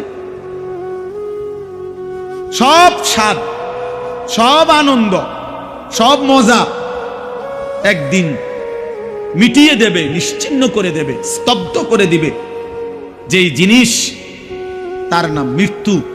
আকসিরু, আমার উম্মত বেশি বেশি স্মরণ, বেশি বেশি স্মরণ। যত আউলিয়া বুজুর্গ, পীর মাশায়েখ যুগে যুগে ছিলেন, আছে এখনো, প্রত্যেক আউলিয়া মাশায়েখ, পীর বুজুর্গরা তাদের মুরিদ, অনুসারী, ভক্তদেরকে যেই সমস্ত আমল দেয়, এই আমলের মধ্যে অন্যতম একটা আমল এটাও যে মৃত্যুর মুরাকাবা। মৃত্যুর মুরাকাবা সব পীরের কাছে, সব আউলিয়ার কাছে মানুষের জীবন সুন্দর হওয়ার জন্য, আল্লাহর ভয় তৈরি হওয়ার জন্য, কবরের ভয় তৈরি হওয়ার জন্য, জাহান্নামের ভয় তৈরি হওয়ার জন্য মৃত্যুর মুরাকাবা মানে মৃত্যুর স্মরণ, এটা একটা কার্যকর পরীক্ষিত একটি পদ্ধতি। আর কিছুতে এতটা দিল নরম হয় না। রাসূলুল্লাহ সাল্লাল্লাহু আলাইহি ওয়াসাল্লাম এই জন্য বলছেন, কাফা বিল মাউতি ওয়াইজান, ওয়াজের জন্য, নসিহতের জন্য, উপদেশের জন্য মৃত্যুর স্মরণ, মৃত্যুর কথা এটাই যথেষ্ট। আর লাগবে না। মৃত্যুর স্মরণ করা, মৃত্যুর কথা মনে করিয়ে দেওয়া, এটাই ওয়াজের জন্য যথেষ্ট। তো এই জন্য বললাম, হযরত আব্দুল্লাহ ইবনে আমর ইবনুল আস, আরেকটা উদাহরণ শুনেন, ওই কিতাবে আছে। নবী সাল্লাল্লাহু আলাইহি সাল্লামের বিখ্যাত সাহাবী আব্দুল্লাহ ইবনে আমর ইবনুল আস, ওনারা বাপ ফুত দুইজনেই সাহাবী। মানে ওনার আব্বা আমর ইবনুল আস রাদিয়াল্লাহু তাআলা উনিও সাহাবী, ওনার ছেলে আব্দুল্লাহ ইবনে আমর ইবনুল আস উনিও সাহাবী, নবীজির সাহাবী দুজনই। এবং ওনার আব্বা এই আমর ইবনুল আস যিনি রাদিয়াল্লাহু তাআলা, সাহাবাদের মধ্যে সবচেয়ে বেশি বুদ্ধিমত্তা, কূটনৈতিক জ্ঞান, সূক্ষ্ম বুদ্ধিমত্তা, প্রজ্ঞা, বিচক্ষণতা যাদের মধ্যে ছিল, ওর মধ্যে উনি অন্যতম। হযরত আমর ইবনুল আস, গোটা আরব জানতো তখন যে আমর ইবনুল আসের বুদ্ধিমত্তা সবচেয়ে বেশি। মিশর বিজেতা রাসূলুল্লাহ সাল্লাল্লাহু আলাইহি ওয়াসাল্লামের সাহাবী, মিশর বিজয় করছিলেন ওনার নেতৃত্বে। অনেক অবদান ইসলামের জন্য, অনেক ত্যাগ, অনেক ঘটনা, অনেক কিছু ওনার আছে। আল্লাহর নবী সাল্লাল্লাহু আলাইহি সাল্লামের ঘনিষ্ঠ সহচর সাহাবী ছিলেন এবং বেশি সময় নবীজির কাছাকাছি যারা থাকতেন, বিশেষ পরামর্শ দিতেন, নবীজি জিজ্ঞেস করতেন, এর মধ্যে উনি একজন অন্যতম। পরবর্তী 4 খলিফার আমলেও তিনি ছিলেন অন্যতম একজন উপদেষ্টা, রাষ্ট্রের, মুসলিম খেলাফতের এবং প্রাদেশিক গভর্নর, প্রদেশের গভর্নর ছিলেন। এরকম অনেক বিচক্ষণ, অত্যন্ত উঁচু মাপের সাহাবী ছিলেন আমর ইবনুল আস রাদিয়াল্লাহু তাআলা। তো উনার মৃত্যুর সময় শেষ অবস্থা মুমূর্ষ। তো মৃত্যুর মুহূর্তে, লাস্ট সময়, এখনো রুহু যায় নাই, তবে মৃত্যু যন্ত্রণা শুরু হয়েছে।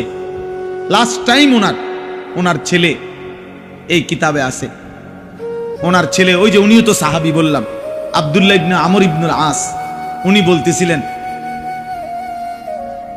ওনার আব্বাকে, সিফলি বিল মাউত, আব্বা মৃত্যুর যন্ত্রণা এখন কেমন লাগতেছে আপনার কাছে?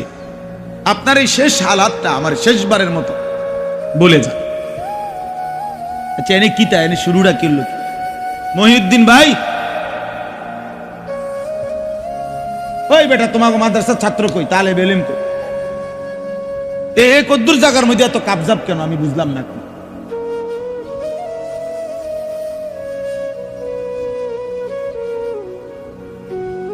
আশ্চর্য কথা। তো এখানে এটা তো কোনো স্টেশন না, এটা বিজরা বাজার, এনেই বিজরা বাজার তো হেনে না।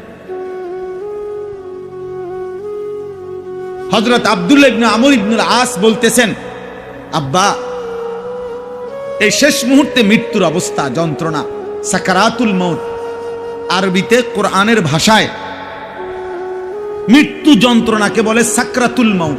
এইটাই আছে এই আয়াত, আমি শোনাবো আপনাদেরকে। ওয়াজাআত সাকরাতুল মউত, এই শব্দটার নাম কি বলেন? সাকরাতুল মউত, মৃত্যুর যন্ত্রণা। প্রত্যেক মানুষের, একেবারে আল্লাহর সৃষ্টির সমস্ত ইনসানের মৃত্যু যন্ত্রণা।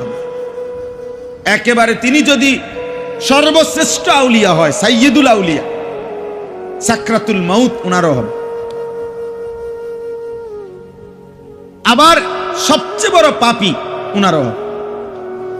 আমাদের প্রিয় নবী সাল্লাল্লাহু আলাইহি সাল্লাম উনারও সাকরাতুল মাউত, এই মৃত্যুর যন্ত্রণা হয়েছে। কিন্তু ওই যে বলে কারো কাছে ঝাল মজাদার, যদিও ঝাল খাইতেছে কিন্তু চোখ দিয়া পানি পড়ে, কিন্তু হে আরো খায়। তাহলে কিন্তু ঝাল তো লাগতেছে, ঠিক কথা বুঝেন নাই? ঝাল লাগতেছে এটা ঠিক, কিন্তু ভর্তা এটা এর কাছে এত মজা লাগতেছে যে চোখ দিয়া পানি পড়ে, কিন্তু হেঁটে এখনো খায়। এরকম আর কেউ তো ঝাল দেখেই না না না না না ঝাল ঝাল ঝাল ঝাল, তার কাছেও ঝাল ঝালেই। আর যে খুব মজা করে খাচ্ছে পাচ্ছে, তার কাছেও কি লাগতেছে? তাহলে সাকরাতুল মাউত, মৃত্যু যন্ত্রণা হবেই হবে। সাইয়্যিদুর রাসূল আমাদের নবী সাল্লাল্লাহু আলাইহি সাল্লামেরও সাকরাতুল মাউত হয়েছে, বিশুদ্ধ হাদিস, একেবারে বুখারী থেকে সব হাদিস আছে। তো ওনার আব্বা যখন এটা বললেন, উনি ওনার আব্বাকে, আব্বা আপনার এই মুহূর্তে শেষ অবস্থায় আপনার মৃত্যুর হালাত কেমন হচ্ছে, এই তখন তিনি বলছেন, আশ্চর্য উদাহরণ দিছে, ইয়া বুনাইয়া, হে আমার প্রিয় সন্তান, কাআন্না জিবালাদ দুনিয়া আলা সাদরি ওয়া ইন্নী আতানাফাসু মিন সাকবিল ইবরা। উনি বলতেছেন, হে আমার প্রিয় সন্তান, আমার মনে হচ্ছে বাবা, এই গোটা পৃথিবীতে দুনিয়াতে যত পাহাড় আছে, আল্লাহর সৃষ্টির যত পাহাড়, সবগুলো পাহাড় যেন একসাথে আমার বুকে চাপ দিয়ে আছে। কাআন্না জিবালাদ দুনিয়া আলা সাদরি, যেন দুনিয়ার সব পাহাড় আমার বুকে চাপ দিয়ে ফেলছে, চাপ দিয়ে ফেলছে। আর শুনেন, এরপরে তিনি বললেন, হে প্রিয় সন্তান, এই অবস্থায় আমি যেন ওয়া ইন্নী আতানাফাসু মিন সাকবিল ইবরা, একটা সুইয়ের ছিদ্র, সুইয়ের ছিদ্র পর্যন্ত না, সুইয়ের ছিদ্র কেন এত বড়, তাহলে একটি সুইয়ের ছিদ্র দিয়ে যেতটুকু জায়গা, আমি যেন এই এতটুকু জায়গায় নিঃশ্বাস নিতেছি। পৃথিবীর সবগুলো পাহাড় যেন আমার বুকে চাপ দিয়ে রাখছে, আর আমি যেন নিঃশ্বাস নিতেছি সুইয়ের ছিদ্র দিয়ে। একদ্দু হায়, উদাহরণ দিছে কেমন, অথচ তিনি জগৎ বিখ্যাত সাহাবী, জগৎ বিখ্যাত সাহাবী তিনি। এজন্য বাপ, এইমাত্র যেটা বললাম, আল্লাহ নবী সাল্লাল্লাহু আলাইহি সাল্লাম, তিনি পরিষ্কার হাদিসে আছে, নবী সাল্লাল্লাহু আলাইহি সাল্লামেরও মৃত্যুর পূর্ব মুহূর্তে আল্লাহ নবীর যখন এই সাকরাতুল মাউত, মৃত্যু যন্ত্রণা শুরু হয়েছে, নবী সাল্লাল্লাহু আলাইহি সাল্লামের চেহারা মুবারক, কপাল মুবারক ঘামে ভিজে গেছে। আল্লাহ নবী সাল্লাল্লাহু আলাইহি সাল্লামের পাশে ছোট্ট পাত্রে আম্মা জান আয়েশা রাদিয়াল্লাহু তাআলা আনহা, নবীজির বিবি, এক পাত্র ছোট্ট, মনে করেন একটা বাটিতে পানি দিছেন। নবী সাল্লাল্লাহু আলাইহি সাল্লাম বারবার নিজের হাত মুবারক আঙ্গুল ভিজাইতেছিলেন পাত্রে, আর চেহারা মুবারক মুছতেছিলেন, এই ঘাম মুছতেছিলেন ওই পানি দিয়ে দিয়া। আর নবীজি তখন পড়তেছিলেন, আল্লাহুম্মা আইন্নী আলা সাকারাতিল মউত, আয় মাওলা, আপনার এই বন্ধুর মৃত্যু যন্ত্রণার এই মুহূর্তে আমারে আপনি সাহায্য করেন, সাহায্য করেন। আল্লাহুম্মা হাওবিন আলাইয়া সাকারাতিল মউত। এরপরে শব্দ বলছে এটা, আয় আল্লাহ, আপনার বন্ধুর মৃত্যু যন্ত্রণা সহজ করে দেন। সহজ তো অবশ্যই, তিনি বন্ধু, তিনি মাহবুব, তিনি হাবিব। তাহলে ধারণা করলেই তো বুঝবে যে পৃথিবীর সবচেয়ে সহজ, সবচেয়ে হালকা যন্ত্রণাই তো হবে বন্ধুরটা। কথা বোঝেন নাই? নবী সাল্লাল্লাহু আলাইহি সাল্লামের মৃত্যু যন্ত্রণাটাই তো হবে সবচেয়ে সহজ, সবচেয়ে হালকা। এটাই তো যুক্তির কথা, স্বাভাবিক কথা। সেটার অবস্থায় যদি বন্ধুর এই অবস্থা হয়,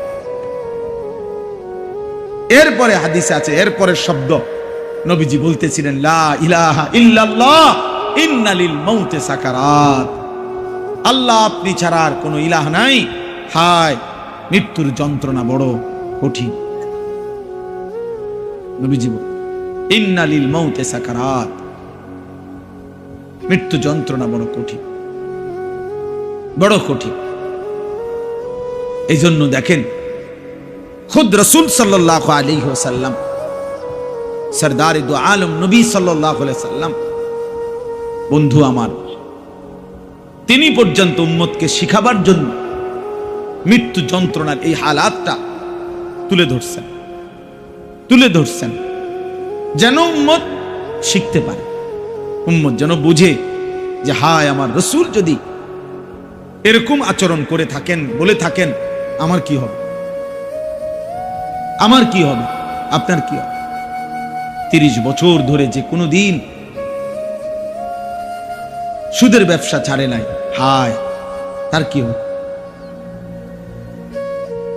আজকে 30 বছর ধরে প্রতিদিন যে ওজনে কম দেয়, আহা সেই মুসলমানের কি হবে। আজকে 30 বছর ধরে যে নারী, যেই বোন, যেই মা, যেই বিবি বেপর্দা, আমার সেই বোনের কি হবে। আজকে খোদার 1 বছর, 2 বছর, 3 বছরে মুসলমানের যেই সন্তান কোনদিন 365 দিনের 1 বছরে ফজরের নামাজ পড়ে নাই, সেই যুবকের কি হবে বলে। প্রত্যেক দিন ওজনে যে কম দেয়, হারাম উপার্জন করে, 2 নম্বরই ব্যবসা করে, আহা তার কি হবে, তার কি হবে। মৃত্যুর এই ভয়াবহ যন্ত্রণা থেকে সে কিভাবে বাঁচে, কিভাবে বাঁচে। কোরআনুল কারীমের মধ্যে আছে, খোদার কসম বা, কাল্লা ইদা বালাগাতিত তারাকি ওয়াকিলা মান রাক। আল্লাহ তাআলা বলেন, মালাকুল মউত আজরাইল যখন রূহ কবজ করতে আসবে, নাফরমান পাপীর রূহটা কলিজা থেকে টান দিয়া ছিঁড়ে ফেলবে, আর ফেরেশতা আজরাইল যখন ছিঁড়ে ফেলবে, প্রত্যেক নাফরমান পাপীর রূহ এই কণ্ঠনালীর কাছে এসে আটকায় যাবে, আর ভিতরেও যায় না, বাইরেও হয় না। আল্লাহ তাআলা বলেন, ওয়াকিলা মান রাক। আত্মীয় স্বজন আশপাশের সবাই বলবে, এখন তাকে চিকিৎসা করবে কে, সে যে ছটফট করতেছে, মাথা লাড়তেছে, এখন ঝাড়ফুঁক দিবে কে, আরে ডাক কবিরাজ ডাকো, বৈদ্য ডাকো, কে আছো তারে ডাকো না, তারে বাঁচাও। কিন্তু আল্লাহ বলেন, ওয়াজান্না আন্নাহুল ফিরাক। কিন্তু নাফরমান তো বুঝে ফেলছে আজ তাকে চলেই যেতে হবে। ওয়াজান্না আন্নাহুল ফিরাক ওয়ালতাফাতিস সাকু বিস-সাক। আল্লাহ তাআলা বলেন, ভয়ে, আতঙ্কে, কষ্টে এই নাফরমান তার 2টা পাও, 2 পায়ের গোসা, গোড়ালি একটা আরেকটার সাথে যেমন লাগিয়া রইছে, এতটুকু সাহস হবে না, শক্তি হবে না এই বেঈমান নাফরমান পাপীর যে পাওটা 1 সুতা নাড়াবে। আমি এই কয়দিন কি, এই শুক্রবার দিন, এই গত শুক্রবার 26 তারিখ আমার মাহফিল ছিল পাবনা। তা আমি ঢাকার থেকে গাড়িতে গেছি আরিচা ফেরিঘাট, আরিচা পাটুরিয়া ফেরির ঘাটে গিয়ে রাত্রে তখন 9টায়, বরাবর রাত 9টায় অন্ধকারে আমার জন্য ওনারা আপনার স্পিড বোট ঠিক করছে স্পেশালি। তো স্পিড বোটে আমার ওই পারে নিয়ে যাবে মাহফিলে। স্পিড বোটে উঠছি আমরা 6-7 জন। তো স্পিড বোটেরা যখন ছাড়ছে অন্ধকার, আর যখন একটু সামনে গেছে আর ঢেউ বাড়ি মারতেছে, 31 মিনিট সময় লাগছে প্রায় যাইতে ওই পারে। বিশ্বাস করেন, আমি বুঝার জন্য বলতেছি, আমি যে ওই বোটের এক সাইড এটা দৌড়ছি এমনি, আর লা ইলাহা ইল্লা আনতা সুবহানাকা ইন্নী কুনতু মিনাজ জালিমিন পড়তেছি মহিউদ্দিন ভাই। একটা সুতা, একটা ইঞ্চি আমি আর আমার পাও নাড়াই নাই, এত না আমার ডরে যে পাও নাড়ালে নিয়ে পড়ে যায়, হাত নাড়ালে নিজে কি হয় পড়ে যায়। এমন ভয় লাগছে ওই মাথা যাওয়া পর্যন্ত যে হাত পাওটাও নাড়াইবা মনে হয় যেন নিঃশ্বাসটা ফেলবার সাহস হচ্ছে না, নিঃশ্বাস ফেলবার সাহস হচ্ছে না। তো আল্লাহ তাআলা কোরআনে বলেন ওয়ালতাফাতিস সাকু বিসাক, মানে এক পায়ের গোছা আরেক পায়ের লগে ভাবে মিলে যাবে নাফরমানের। মৃত্যুর যন্ত্রণায় রূহ বাইরও হয় না, ভিতরেও যায় না, এই অবস্থায় সে পাওটাও নাড়াইবার শক্তি পাবে না। এই অবস্থায় এরপরে কোন কাগজ অথবা আরো উদাহরণ দিছে, মনে করেন কোন শিকের মধ্যে, শিক কাবাব খাইছেন যারা, শিকের মধ্যে গোশত আস্তে আস্তে একটু একটু করে দিয়া এরপরে আগুনে পোড়াইলে শিক কাবাব হয়। এই শিক কাবাবের কাবাব যেমনি টাইনা টাইনা খোলে, সিরা সিরা খোলে শিক থেকে, তো কিতাবের মধ্যে আছে মালাকুল মউত আজরাইল ওই নাফরমানের রূহটা এইভাবে টাইনা টাইনা ছিঁড়া ছিঁড়া তার এই রূহটা এখান থেকে বের করে।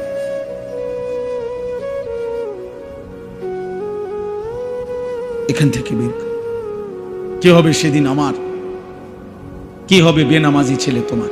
হ্যাঁ উঠাও, এই অপদার্থ ছবি উঠাও, তোমার বাপ চাচার 14 গোষ্ঠীর ছবি উঠাও, তোমার মুরব্বীরা এখানে বসা আছে তাদের ছবি উঠাও। জীবন একটাই, মোবাইল, আর কোনো কিছু নেই, আর কিছু নাই। এই কিশোর যুবক ছেলেদের বর্তমান হালাত হইল, যার একটা মোবাইল আছে, যার একটা মোটরসাইকেল আছে, যার একটা হারাম নষ্ট চরিত্রহীন কোনো মেয়ের সাথে সম্পর্ক আছে, কিছু অসৎ সমবয়সী বন্ধু আছে, আড্ডা দইনা, খালাস এই 4টা জিনিস আছে, সে 7টা মহাদেশের বাদশা। আমি সে বাংলাদেশের না, সে হলো গোটা পৃথিবীর বাদশা। তার মোটরসাইকেল চালানি দেখলে আপনি বুঝবেন এতে বাদশা। তার পূর্বপুরুষে ছিলেন নবাব সিরাজউদ্দৌলা, তে বাদশাহ আকবরের নাতি, ব্যবসাব দেখলেই বুঝে সে 7 মহাদেশের মালিক। তার চুলের পেখম দেখলে মনে হয় যেন তার আব্বা জাতিসংঘের মহাসচিব, তে আমেরিকার প্রেসিডেন্ট তার বাপ। তার চলাফেরা দেখলে মনে হয়, অথচ বাবার একটা একটা টাকার জন্য তার বাপের হয়তো ঘাম অঝরে পড়তেছে,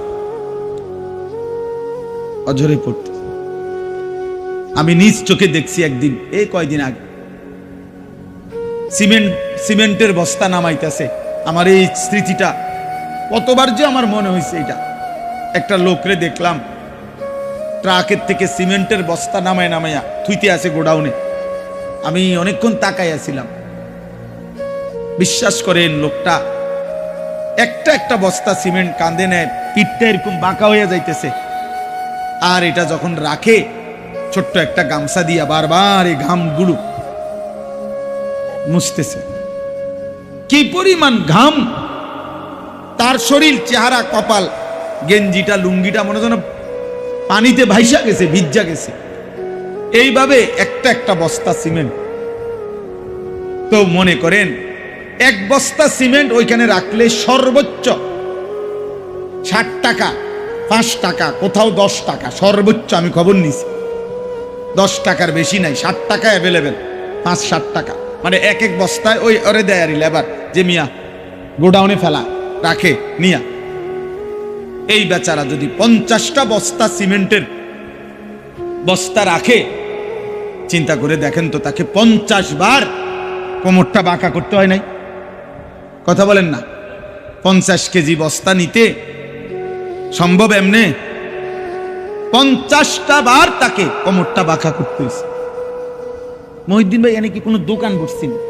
এনে কি সমস্যাটা কি আমি এটা বুঝি। এনে একটা ছেলে দাঁড় করান আপনাদের, মাদ্রাসার একজনকে দাঁড় করান যে ভাই একটু তুমি ফিসে গিয়ে কথা কোন খেতে নামাই দেন রে কথা কইতে বললা। বারবার এখানেই কথা বলতেছে কেন আমি এটাই বুঝতেছি না।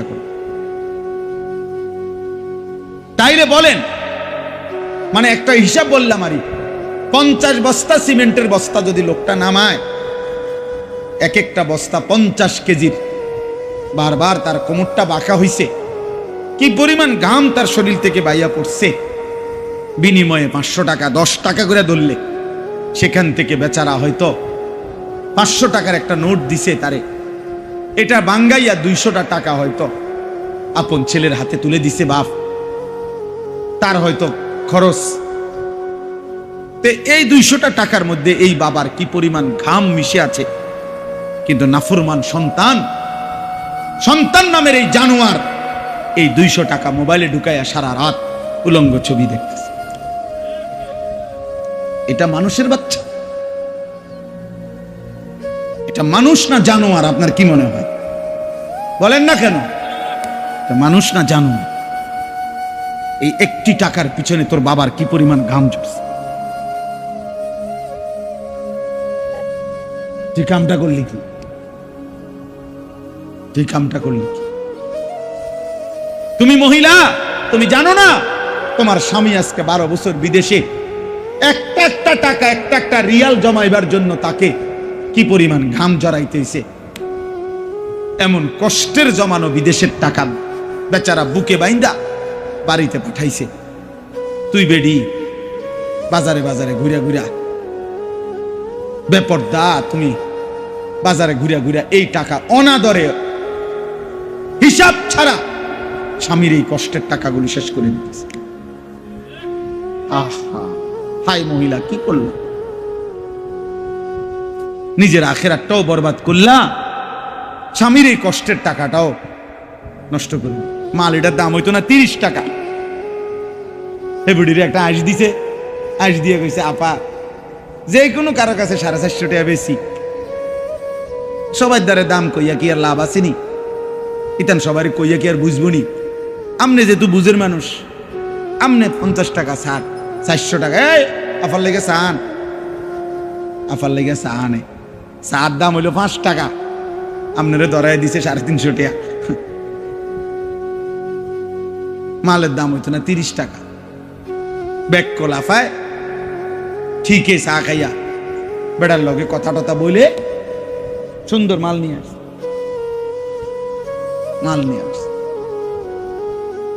দোকানদার হিন্দু যুবক, নাফরমান মহিলা মুসলমান, হায় হায় 10 মিনিট আধা ঘন্টা লাগাইয়া দোকানদারের লগে কথা বলতেছে। হিন্দু দোকানদারে চা আনছে, তুমি মহিলা তার দোকানের চা বসে খাইতেছ, তোমার ইমানের কি হালাত?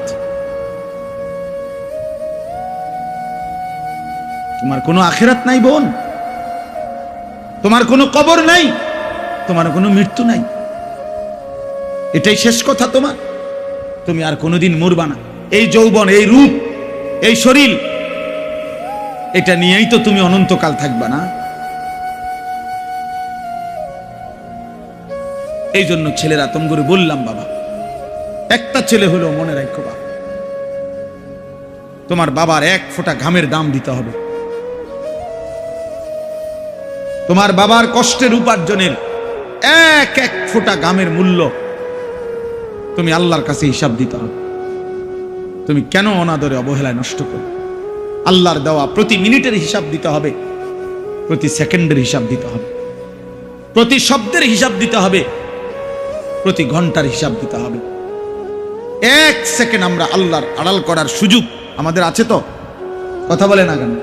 আল্লাহ থেকে গোপন হওয়ার আমাদের সুযোগ আছে তো? নাই। অতএব বাপ, আমার কথা চলতেছিল,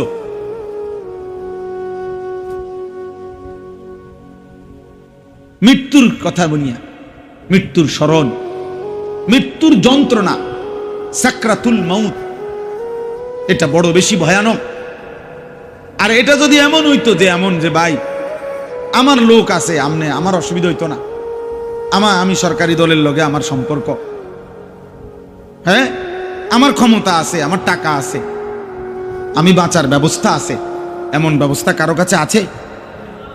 মৃত্যু ধনী আর গরিবকে বরাবর করে দিবে, মৃত্যু সুখী আর দুঃখীকে বরাবর করে দিবে, মৃত্যু আনন্দ এবং বেদনাকে সমান করে দিবে, মৃত্যু অট্টালিকা আর কুড়ে ঘরের মানুষকে কি করে দিবে?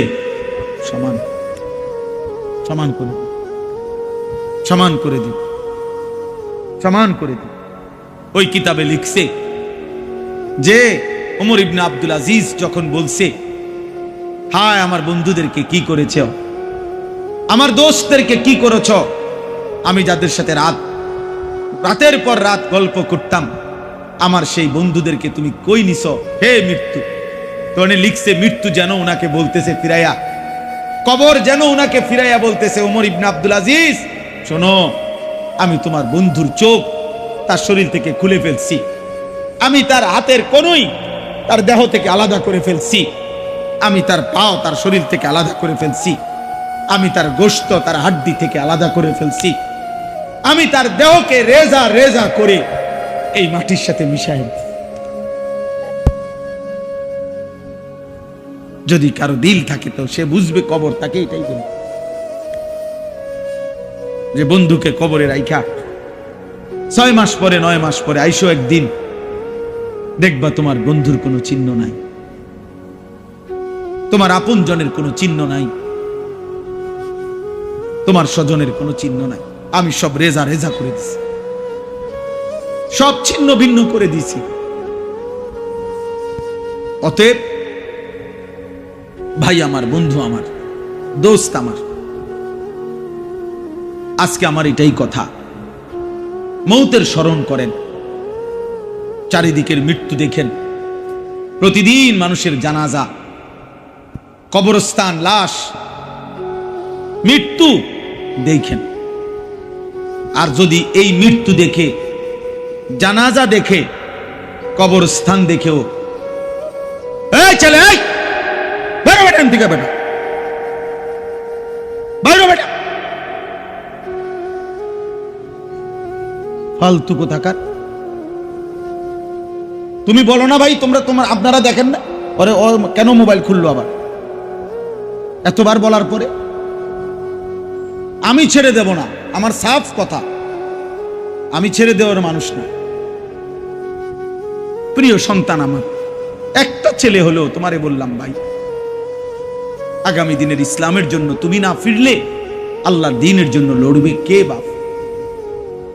তোমার বয়স মাত্র 16-18, আহা, তুমি যদি দ্বীনের জন্য কোরবানি না দাও, ইসলামের জন্য কোরবানি করবে কি? আল্লাহর দ্বীনের জন্য কে লড়বে? 60 বছরের বুড়া চাচা, ওনার তো শক্তি নাই, উনি তো দুর্বল হয়ে গেছে, উনি তো দোয়া করতে পারবে এখন। এই জন্য আমার কথা, মূল বিষয়, আমরা মৃত্যুকে স্মরণ করি, মৃত্যুর যন্ত্রণাকে স্মরণ করি। আমাদের রব আমাদের সব জানেন, আমাদের মালিক আমাদের 24 ঘন্টা দেখেন। আমাদের অন্তরের ভিতরে গভীরে যত চিন্তা, যত কুমন্ত্রণা, আল্লাহ তাআলা বলেন, বান্দা আমি সব জানি, হৃদয়ের গভীরে তোমার কি আসা যাওয়া করে আমি সেটাও বুঝি বান্দা, আমি জানি বান্দা। এই পৃথিবীর কেউ টের পায় নাই তোমার মনে কি কি, আমি তো জানি। জানে, কথা বলে না, জানেন আল্লাহ। এই দেখেন, এবার তর্জমাটা শুনেন, আমার কথা শেষ। আমার 25-এ টাইম, 8:20 বাজে আমার গরুতে,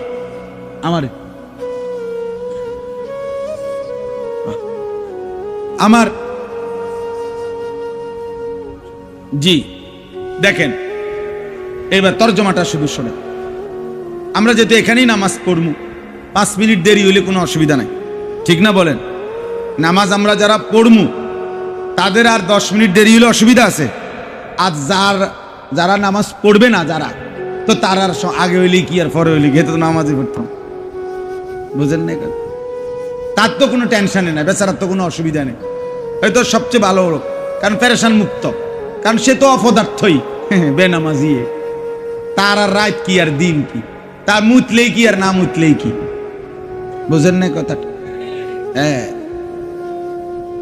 এজন্য বেনামাজি মনে রাখবেন, এই পৃথিবীর মধ্যে সবচেয়ে বেশি নির্লজ্জ বেহায়া কে? যার কপালে সেজদা নাই সে। এটা মনে, পৃথিবীর সবচেয়ে নিকৃষ্ট বেয়াদব কে? বেনামাজি। পৃথিবীর সবচেয়ে অসৎ কে? বেনামাজি। যার কপালে সেজদা নাই তার চাইতে নিকৃষ্ট কোন বেয়াদব, অসভ্য, অসৎ আর কেউ হইতে পারে? কেন বলে এত কঠিন কথা কইলেন কেন? কারণ হইল এত বড় সৃষ্টি জগৎ দিয়া যে তাকে লালন পালন করে, আরে মানুষ 10 টাকার বন আর 1 কাপ চা খাবাইলে মানুষ তার প্রতি কৃতজ্ঞতা বোধ থাকে যে বেটা আমারে গত সোমবারে 1 কাপ চা একটা বন খাওয়াইছে, এই মুহূর্তে লোকটা ডাক দিছে, মাত্র একটা সপ্তাহ হয় নাই, এখনই কেমনে কই যাইতাম না। কথাটা বুঝেন নাই আপনি? মানুষে একটা বেলা বিস্কুটের হক আদায় করতে গিয়া 3 ঘন্টা মিছিল করে না? মানুষ 1 কাপ চা, লাল চা, চাও না চার যাতো না, 1 কান বিস্কুট আর 1 কান বেলা বিস্কুটের হক আদায় করতে ঘন্টার পর ঘন্টা স্লোগান দেয়। 500 টাকা শেষ রাইতের ফজরের 1 টাইমের শেষ 500 টাকা, সকাল 10টায় ভোট, আর টেহারা দিছে শেষ টাকাটা দিছে 5টায়, মাঝখানে 5 ঘন্টার ব্যবধান, যাইয়াই হেরে ভোটটা দেয়। কারণ 500 টাকা দিছে, তার একটা বিবেকে বাঁধে যে না রে, আরো দিছে অনেকে, কিন্তু ইডি আর কইয়া লাভ নাই ভাই, তারা দিছে আরো অন্যান্যরা, কিন্তু কেউ দিছে 100, 200, 230, 40, তাও আবার ওই খাবাইয়া দাবাইয়া মিলাইয়া হয়তো আরো 50টা হইতে আরে। ধরো বেটা, ডাইরেক্ট 500 যে দিছে তার হক বেশি, তে শেষ টেয়ারা হয়ে দিছে। 500 টাকার হকের জন্য একজন অনুপযুক্ত ব্যক্তিকে ভোট দিয়ে দিল। তাহলে মানুষের ভিতরে যদি 500 টাকার কৃতজ্ঞতা এমন হয়, এত বড় কায়নাত, এত বড় সৃষ্টি দিয়ে যিনি লালন করছেন, পালন করছেন, হায় নাফরমান, তার প্রতি কি পরিমাণ কৃতজ্ঞতা হওয়া উচিত। তাইলে আপনার কি মনে হয়, এত বড় সৃষ্টি জগৎ দিয়ে যিনি লালন পালন করে, সেই মালিককে যে সেজদা করে না, তার চাইতে বড় বেয়াদব আর কেউ হইতে পারে? তার চাইতে বড় গাদ্দার আর কেউ হইতে পারে? তার চাইতে বড় নিমক হারাম আর কেউ হইতে পারে? যেন বেনামাজির চাইতে বড় কোনো নিমক হারাম নেই, বেনামাজির চাইতে বড় কোনো বেয়াদব নেই। ও নিকৃষ্ট বেয়াদব, ও গাদ্দার, ও সাংঘাতিক গাদ্দার। বলেন নাউজুবিল্লাহ, বলেন নাউজুবিল্লাহ। আচ্ছা, আর অল্প একটু ফ্যানের বাতাস যাই হইছে চলেন। এই জন্য দেখেন আল্লাহ তাআলা বলেন, আমি শুধু তর্জমা বলি, কোরআনুল কারীমের 26 নম্বর পারা, 50 নম্বর সূরা, সূরা কাফ। এই সূরার আপনার তেলাওয়াত করেছি 16 নম্বর আয়াত থেকে আমি আপনাদের সামনে 22 নম্বর আয়াত পর্যন্ত তেলাওয়াত করছি। তাহলে কয়টা আয়াত হবে? 16, 17, 18, 19, 20, 21, 22, 7টা আয়াত, মানে 16 নম্বর সহ। তো আল্লাহ তাআলা বলেন, ওয়ালাকাদ খালাকনাল ইনসানা, আমি আল্লাহই অবশ্যই মানুষকে সৃষ্টি করেছি, ঠিক তো? ওয়া না'লামু মা তুওয়াসওয়িসু বিহি নাফসুহু, আমার বান্দা তার অন্তরের গভীরে যেই কথাগুলো আসা যাওয়া করে, শয়তান হোক, নফস হোক, অন্তরের গভীরে যে তাকে ওয়াসওয়াসা দেয়, কুমন্ত্রণাগুলো দেয়, আমি আল্লাহ আমার বান্দার সেই অন্তরের গভীর বিষয়গুলোও জানি। জানে তো? আল্লাহ বুঝে তো? আচ্ছা। ওয়া নাহনু আকরাবু ইলাইহি মিন হাবিলিল ওয়ারিদ, আল্লাহ বলে বান্দা, মানুষের দেহের মধ্যে ভিতরে এমন কিছু রগ আছে, যেই রগগুলোর রক্ত সারা দেহে সার্কুলেশন হয়, মানে সারা দেহে রক্ত পৌঁছে, এমন কিছু নির্দিষ্ট কি আছে? রগ আছে। এই ঘাড়ের মধ্যেও এমন রগ আছে, এই পাশে, যেখান থেকে সারা দেহে রক্ত কি হয়, একটা পাইপের মতো, একটা তারের মতো হয়। এখানের এই রগ ছিঁড়ে গেলে আপনার ওই মানুষটা মৃত্যু হবে, কারণ পুরা শরীরের রক্তের সমস্ত ধারাটা কি হয়ে যাবে, ছিন্ন হয়ে যাবে, কিছুক্ষণের মধ্যেই তার কি হয়ে যাবে, মৃত্যু হয়ে যাবে। আল্লাহ তাআলা বলেন, যেই রগগুলোর রক্ত সঞ্চালন হয়, যেগুলো তোমার দেহের মধ্যে আছে, আমি আল্লাহ তোমার বিষয়াদি জানার ক্ষেত্রে, তোমাকে দেখার ক্ষেত্রে, আমি আল্লাহ তাআলা তোমার ওই রগগুলো যেগুলো তোমার দেহে বিরাজমান, আমি আল্লাহ তোমার তার চাইতেও বেশি কাছে, নিকটে, আমি তার চাইতেও বেশি কাছে থেকে তোমাকে দেখি, আছি, সামনেই আছি। আমি সামনে, আল্লাহ কোথায়? আমার দেহের, সারা দেহের যে রগ ওয়ারিদ, আমি আল্লাহ তার চাইতে কাছে। তাইলে আল্লাহ তাআলা নিজের ব্যাপারে তিনটা কথা বলছেন। এক, আমি তোমাকে সৃষ্টি করেছি, কথা বলে না। দুই, অন্তরের গভীরে যেটা আমি সেটা জানি। তিন, আমি তোমার একদম সাথে, একদম সাথে, একদম সাথে। আল্লাহ কদ্দুর সাথে, একদম সাথে, একদম কাছে। আল্লাহ আমার অস্তিত্বেরও কাছে কে? এই তিনটে। এরপরে দেখে আল্লাহ বলে শুধু আমি না, আমার আরো ব্যবস্থাপনা আছে তোমার সাথে। এবার শোনো তোমার লগে আমার আর কি কি ব্যবস্থাপনা। ইয ইয়াতালাক্কাল মুতালাক্কিয়ানি আনিল ইয়ামিনি ওয়া আনিশ শিমালি কাঈদ। আল্লাহ বলেন 24 ঘন্টা আমি আল্লাহর পক্ষ থেকে তোমার দুই পাশে, ডানে এবং বামে আমার ফেরেশতা তোমার পাশে আছে। আছে কে? কোথায় আছে? ডানে এবং কি?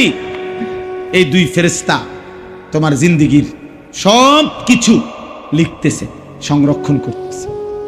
ফেরেশতা লেখে না কখন? ফেরেশতা ঘুমায় কখন? কথা বলে না। ফেরেশতা ঘুমায় না। কোরআন শরীফ আল্লাহ বলছে 1 সেকেন্ডের জন্য আল্লাহর কোনো আদেশ তারা লঙ্ঘন করে না, সিস্টেমে নাই তার। এই ফ্যান, এই যে এটা ঘুরতেছে, বিদ্যুৎ না গেলে অথবা আমরা সুইচ বন্ধ না করলে এটা নিজে নিজে 40 মিনিট পর, আধা ঘন্টা পর নিজে একটু জিরানের লাগিয়া বন্ধ হইবার সিস্টেম আসেনি কেন? সিস্টেমে নাই এটার ভিতরে। ফেরেশতা এরকম অপশনের কোনো সিস্টেমে নাই। ফেরেশতা 24 ঘন্টা লিখছে। এরপরে আল্লাহ বলেন চারটা হইল। আল্লাহ নিজের ব্যাপারে বলছে কয়টা? আর ফেরেশতাদের এই ডানে বামে এই 4 নম্বর ব্যবস্থাপনা। 5, মা ইয়ালফিজু মিন কাউলিন ইল্লা লাদাইহি রাকিবুন আতীদ। আল্লাহ বলে বান্দা, এই জবান দিয়া, জিহ্বা দিয়া যাই বলো না কেন, যখন যা উচ্চারণ করো না কেন, আমি আল্লাহ আলাদা সদা তৎপর, আমি প্রহরী ফেরেশতা আলাদা আরেকজন রাখছি। তোমার মুখ দিয়া যা বের হয়, ভালো মন্দ, দরকারি বেদরকারি, সবকিছু আলাদাভাবে ও আরেকটা ফাইলের মধ্যে লিখতেছে। এটা একটা ব্যবস্থাপনা। এরপরে আল্লাহ বলেন এগুলো তো আছেই সংরক্ষণ। এইবার এই অবস্থায় তুমি যাই করো না কেন, করতে করতে মনে রেখো ওয়াজাআত সাকরাতুল মাউত বিল হক, সত্য সত্যই নিশ্চিত একদিন তোমার মৃত্যুর যন্ত্রণা চলে আসে। মৃত্যুর যন্ত্রণা কি? যালিকা মা কুনতা মিনহু তাহিদ। এই মৃত্যু থেকেই তুমি পলায়ন করেছিলে, এই মৃত্যু থেকেই তুমি বাঁচতে চেয়েছিলে, কিন্তু সেই মৃত্যুর যন্ত্রণা শুরু হয়ে গেল, মৃত্যু হয়ে গেল। হয়তো মৃত্যু শেষ পর্যন্ত, কেউ বাঁচতে পারে তো শেষ পর্যন্ত। আল্লাহ বলেন ওয়ানুফিখা ফিস সূর, আর এভাবে একদিন তোমারে কবরে রাইখাই একদিন ইসরাফিল আবার ফু দিবে, আবার হাসরের মাঠ কায়েম হবে। আর যালিকা ইয়াউমুল ওয়াঈদ, সেই হাসরের মাঠ আখিরাত হবে বড় বেশি ভয়ের দিন, বড় বেশি ভয়ের দিন। আল্লাহ তাআলা বলেন ওয়াজাআত কুল্লু নাফসিম মাআহা সাইকুম ওয়া শাহীদ। এই তোমার ডানে বামে যেই দুইজন ফেরেশতা ছিল হাসরের দিন, ওনারাই তোমারে নিয়ে আসবে হাসরের মাঠে। একজন পিছনে থাইকা তোমারে বলবে আগে বাড়ো, উনি হলেন সায়েক, চালক। উনি যিনি তোমারে আগাইতে হাঁটাইতে হাঁটাইতে হাসরের মাঠে আনবে, আর একজন ওয়া শাহিদ, আরেকজন হবে তোমার পুরা জিন্দিগির আমল নামা হাতে নিয়ে, ওনার হাতে থাকবে, উনি এটা নিয়েই তোমারে মাবুদ আল্লাহর সামনে হাসরের ময়দানে নিয়া আল্লাহর সামনে তোমার জিন্দিগির ভালো মন্দের সাক্ষ্য দেবে, সাক্ষ্য দেবে।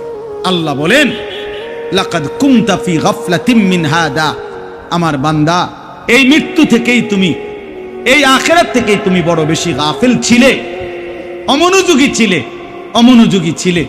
তোমার বেনামাজি জিন্দিগি, হারাম রোজগার, তোমার নাচ গান নর্তকী দেখা, নারী দেখা, ছবি দেখা, উলঙ্গ দৃশ্য দেখা, বেপর্দা বেহায়াপনা দেখে মনেই হচ্ছিল তুমি মৃত্যু থেকে গাফেল, বেখবর।